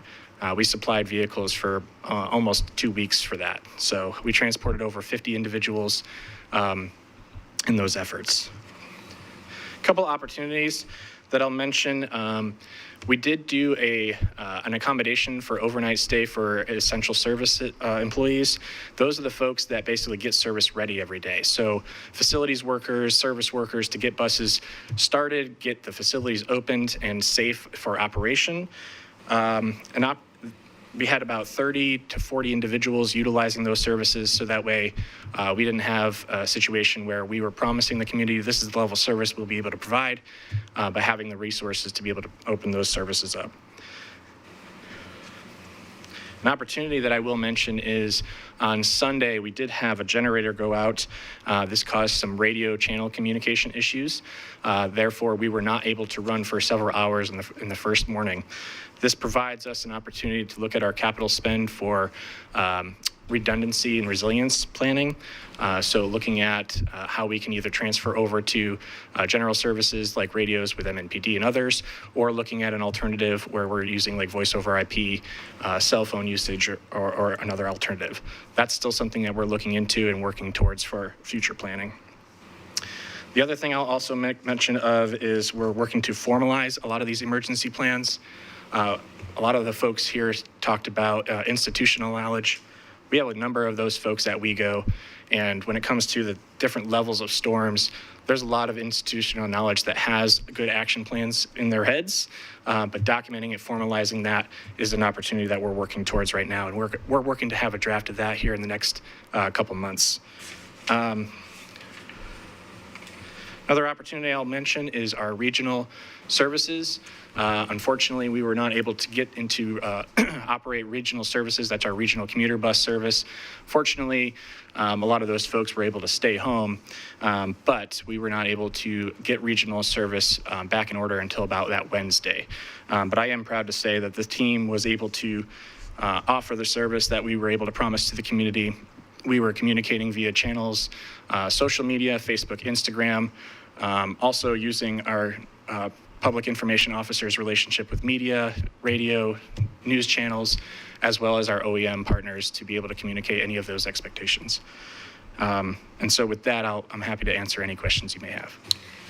All right. Just one point of information for me. Come Monday morning, what percentage of your system was operational? On Monday morning, we were operating about 16% of our service. So again, at about 30,000 riders per day, we only saw about 5,000 people ride our service. So in terms of ridership compared to normal, ridership versus our average is about 20%, and our service levels was about 18% of what we normally provided. So it kind of balanced out in terms of what we were able to provide and what we were actually seeing in terms of ridership. Questions? Go ahead. Thank you so very much, and thank y'all for what y'all do and just for the operations during the storm. I just want to get clarification. It says providing vehicles for OEM-directed transportation to shelters and warming centers, deploying 2 to 3 vehicles. So was that, if there's like a senior citizen stuck in their home or somebody that needs to get to a shelter but they couldn't get there, you all dispatched vehicles to be able to help with that transportation? Is that what that was? Yeah, we have representatives that are a part of the OEM that basically are there to assist where there's needs. I actually had one of our staff members working with fire, going up and downstairs with somebody with a mobility device issue where the elevator was broken. And so working with OEM, providing those services for not just people with disabilities, but just folks that need to get to shelters and whatnot. So we did transport over 50 individuals during that time period. Thank you. And then it says here about key operations staff staged in hotels. And we've heard from like different departments where there may have been instances where people had to stay on site. So we're looking at like air mattresses and things like that. And I think trying to balance the need for our employees to be treated well and have like, appropriate accommodations with also being like fiscally responsible and good use of taxpayer dollars. So, and I see that this was like the first time that this ever happened. I think going forward, is there any desire or maybe any opportunity to house people in-house to kind of save on some of those costs, and also with the customer care team, because it says that some of those were working remotely, but if they lost power at home, that may impact their ability to work remotely. Yeah, those are great questions. Those are things that we've talked about, and even with our ATU partner, we're basically coming up with kind of like winter or inclement weather teams that we'll put together in our inclement weather plan, and that would be to address overnight accommodations, whether it's bringing on cots, meal planning, and those type of things, because we do have spaces at our facilities, showers, and those type of things. And so this was an effort to basically get the right folks, get the right team that we know are dedicated to get service going. And so because at the end of the day, we've got about 500 operators. There's not a way that we're going to be able to house 500 operators, those type of accommodations. However, if we have, a breakdown of level 4, level 3, level 2 of what type of accommodations we need to come up with, whether it's cots, in-house accommodations, that is what we're looking to talk about. Thank you. Thank you. And my last question, the difficulty conveying real-time service information to riders, especially people without smartphones, I'm sure that had to have been super difficult. And I'm also thinking about under those conditions, like it's extremely cold outside. So like we don't want somebody waiting at the bus stop. If they're fortunate enough, maybe they have a covered bus stop. But for many of our neighbors, they are standing in a ditch by a sign. There are no seats. There's no cover. So there's not real infrastructure to provide people with comfort while they're waiting for rides. So I think that, and also acknowledging that ice on the road, down power lines, all of those things will cause a delay in service, but really trying to balance not having someone waiting an extra 15 minutes in the cold, but also acknowledging that the weather is going to cause a delay. So are there any ideas of how we can better convey the real-time service delays to people? Yep. So WeGo has about 1,700 bus stops, and at those bus stops, there's a range of what's at them. Over 300 of them have kind of your protection from element shelters, and we are working towards real-time displays at each of those different bus stops. I don't believe we're going to have a real-time display at every one of those bus stops from a capital perspective. However, we are addressing and looking at where we do need to have those real-time displays. You'll see them already kind of getting put into our system as we're continuing to grow. In terms of our current 300 shelters, we have a plan through the Choose How You Move to be building about 50 new shelters per year in that effort to continuously work with our community in protecting them from the elements. Other questions? Yes, Vice Mayor. Thank you. I wanted to ask, you mentioned about providing vehicles for OEM-directed transportation. You mentioned 50 individuals transported. Was that related to that Yes. provision of service? Yes, ma'am. Can you speak to, for folks who have regular appointments with Access Ride for their health appointments, dialysis, similar, were you all proactively, like, do you all know, as far as these people who you have a consistent provision of service to for a certain purpose, are you reaching out proactively? Does the health department know about those folks? Again, from that coordinated communication standpoint, you know, we as elected officials or other folks, it's kind of like when the panic hits, right? Mm-hmm. But I'm trying to think about from a proactive standpoint, could you all then say, okay, we have, 75 Access Ride customers who are every other day dialysis, whatever, and what is the plan for specifically those people? Can you kind of speak into that Access Ride portion? Yeah, absolutely. We have about 8,000 individuals registered. That doesn't mean that there are 8,000 active users every day, but in our Access program, we have about 8,000. And of those, what we do is every time there's an inclement weather, we have advanced text notifications for those riders to say, hey, if you need to cancel your ride, please go ahead and do so. If you need to change or update your ride, please contact us. However, our staff do proactively look at and see if there are trips that aren't considered essential. So like, hey, we noticed that you're going to Burger King this day. Is there another day that you'd like to go here? And so we are communicating that. Same thing with dialysis centers and whatnot. We have connections and relationships with those different centers. So that way we can say, hey, are you planning to move? We have 8 people scheduled to come to your facility today. Are those still scheduled today? Or are you planning to reschedule those? So there is an ongoing relationship with those proactive measures for our Access riders.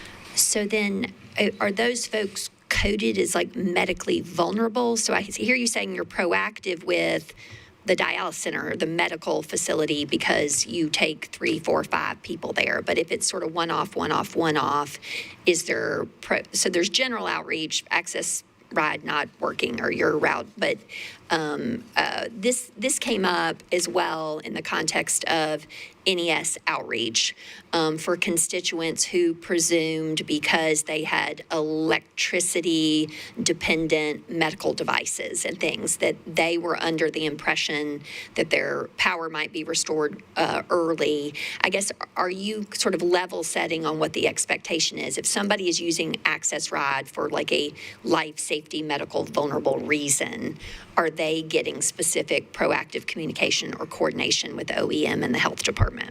Yes, to answer your question in short, yes, that is a proactive communication. All of our trips have a definition of what type of trip it is, whether it's medical, dialysis, grocery, work. We go through and comb through those filtered trips on what is considered essential, and we talk to those individuals directly. Great. And if I may, Chair, one other question. So I use the transit app when I ride my 3B. Yes. And I can, I think it's on me maybe to adjust my sort of push notifications, right? Like on the days that I'm not riding transit and I'm at home, I'm like, oh, that 3B bus is behind, right? And I'm getting that. Can you all speak to, with, I think, most folks using kind of external, your live GPS or whatever pushes to these apps, how do you all kind of communicate with those systems that citizens might be using to ascertain whether the service is available or is going to come online? And then additionally, adjacent to that, could you speak to how did you prioritize the corridors on which you did have 16% of service? Do you, again, hierarchy of needs, like it's the 56, it's the Murfreesboro Pike because it's the highest ridership, and you all work work with NDOT proactively then to make sure that all the ADA compliant sidewalks next to the things, like, are you working the system from a ridership standpoint? Or is it just like, hey, it didn't ice as much over here in the northeast part of the county, so we can run that one? Like, how do you make the decision about what service is provided? I'll answer that question, and I want to go back to your first question. I might have you repeat that if that's okay. But how we determine what routes to continue or reduce is based on ridership trends. Kind of to your point, we basically focus to the main corridors, like the 56, which is the Gallatin, the 55, the Murfreesboro. And so 80% of our ridership is on those main corridors. So we focus heavily on those, and then we kind of add what we call Saturday plus service, which is basically adding some additional in terms of our connector routes. So those the folks that need to be able to connect from various corridors to others. So those are the type of things that we look at when we're making those service adjustments. And of course, working with NDOT and those partnerships about, hey, how are those roads looking? We have field operators that basically are assessing roads, and if there's any particular trees down or whatever that may have a need for us to adjust or make detours around. So to basically answer that first question is, we basically look at our ridership trends and working with our NDOT partners about where we can serve. All right, and just a follow on before we go to the kind of the transit apps and how you communicate about that service.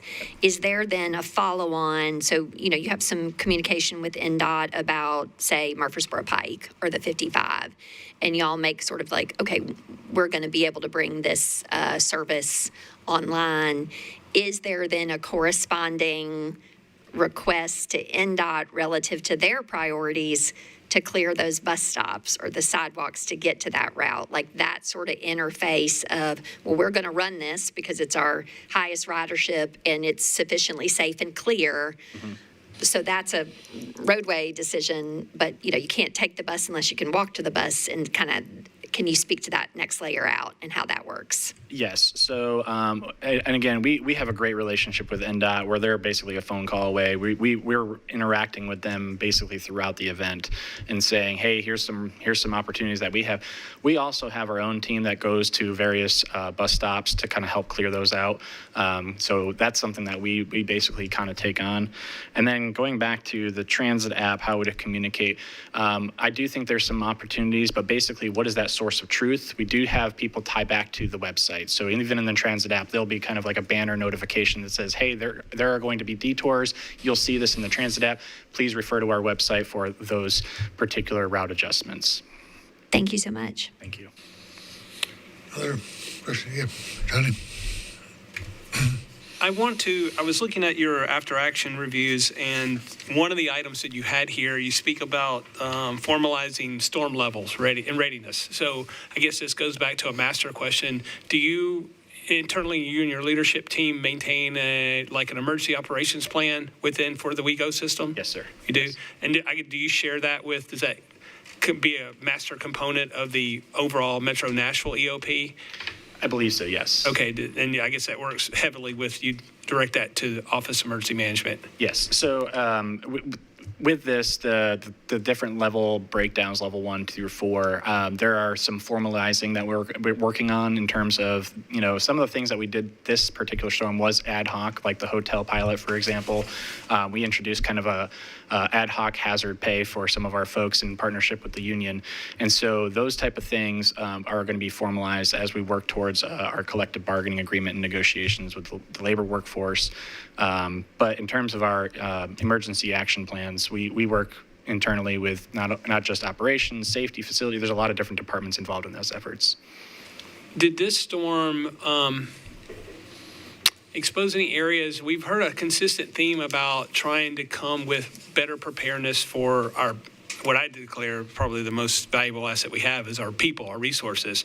So did any good lessons come out of this in regards to preparing or being able to better facilitate people and their being able to respond, being on site for long periods of time and literally not have to eat cold pizza and cold sandwiches? I've gone through that many times. I'm just curious as to how this sort of played out with your team at WeGo.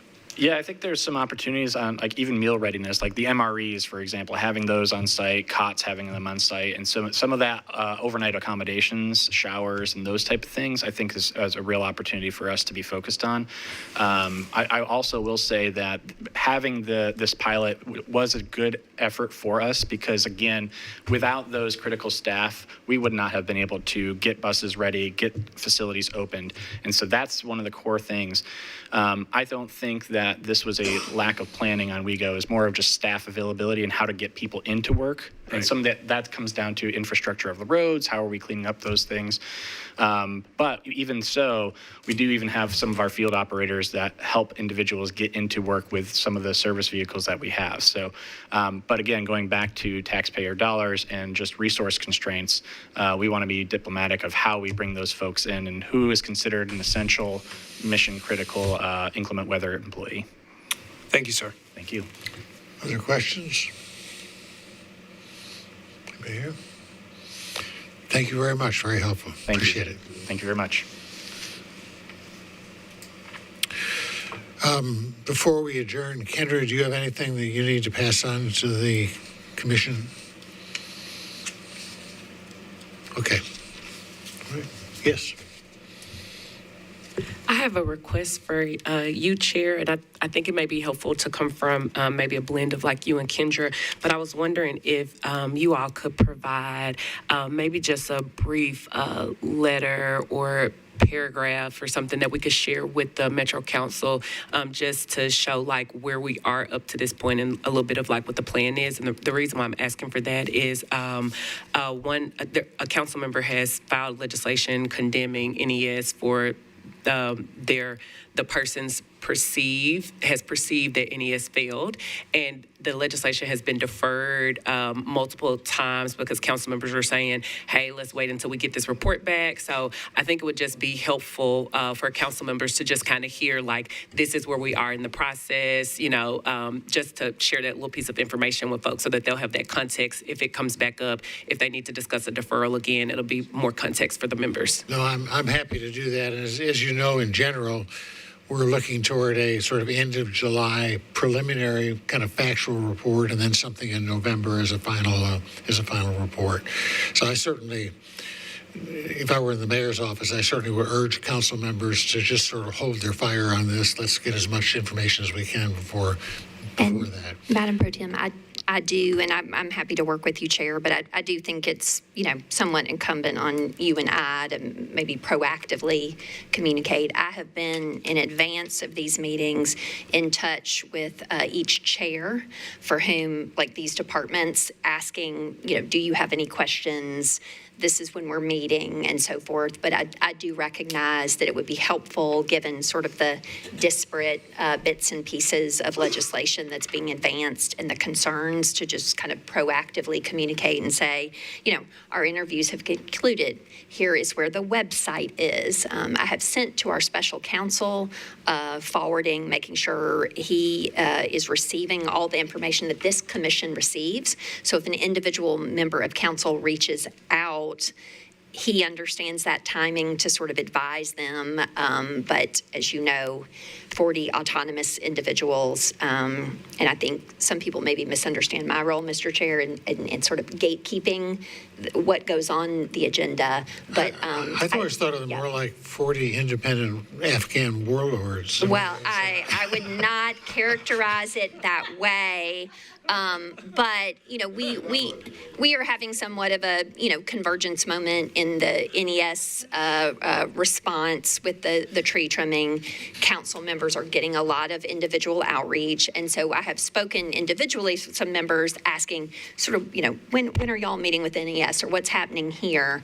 So I am mindful, and I appreciate you elevating. Don't want to preclude you communicating with council, but also I do feel it's somewhat incumbent on us to I don't feel I should be communicating with council, but why don't I just send a 3 or 4 paragraph email? This is the middle of the public hearings. Appreciate that. So like, here's where I think we are and where we're going, and it gives you something you can hand I somebody. appreciate that. Yes, I think that'll be helpful. Thank you. I think that's what you do. Any other issues that you would like to discuss today here while we're together? I will see you all next week. Thank you.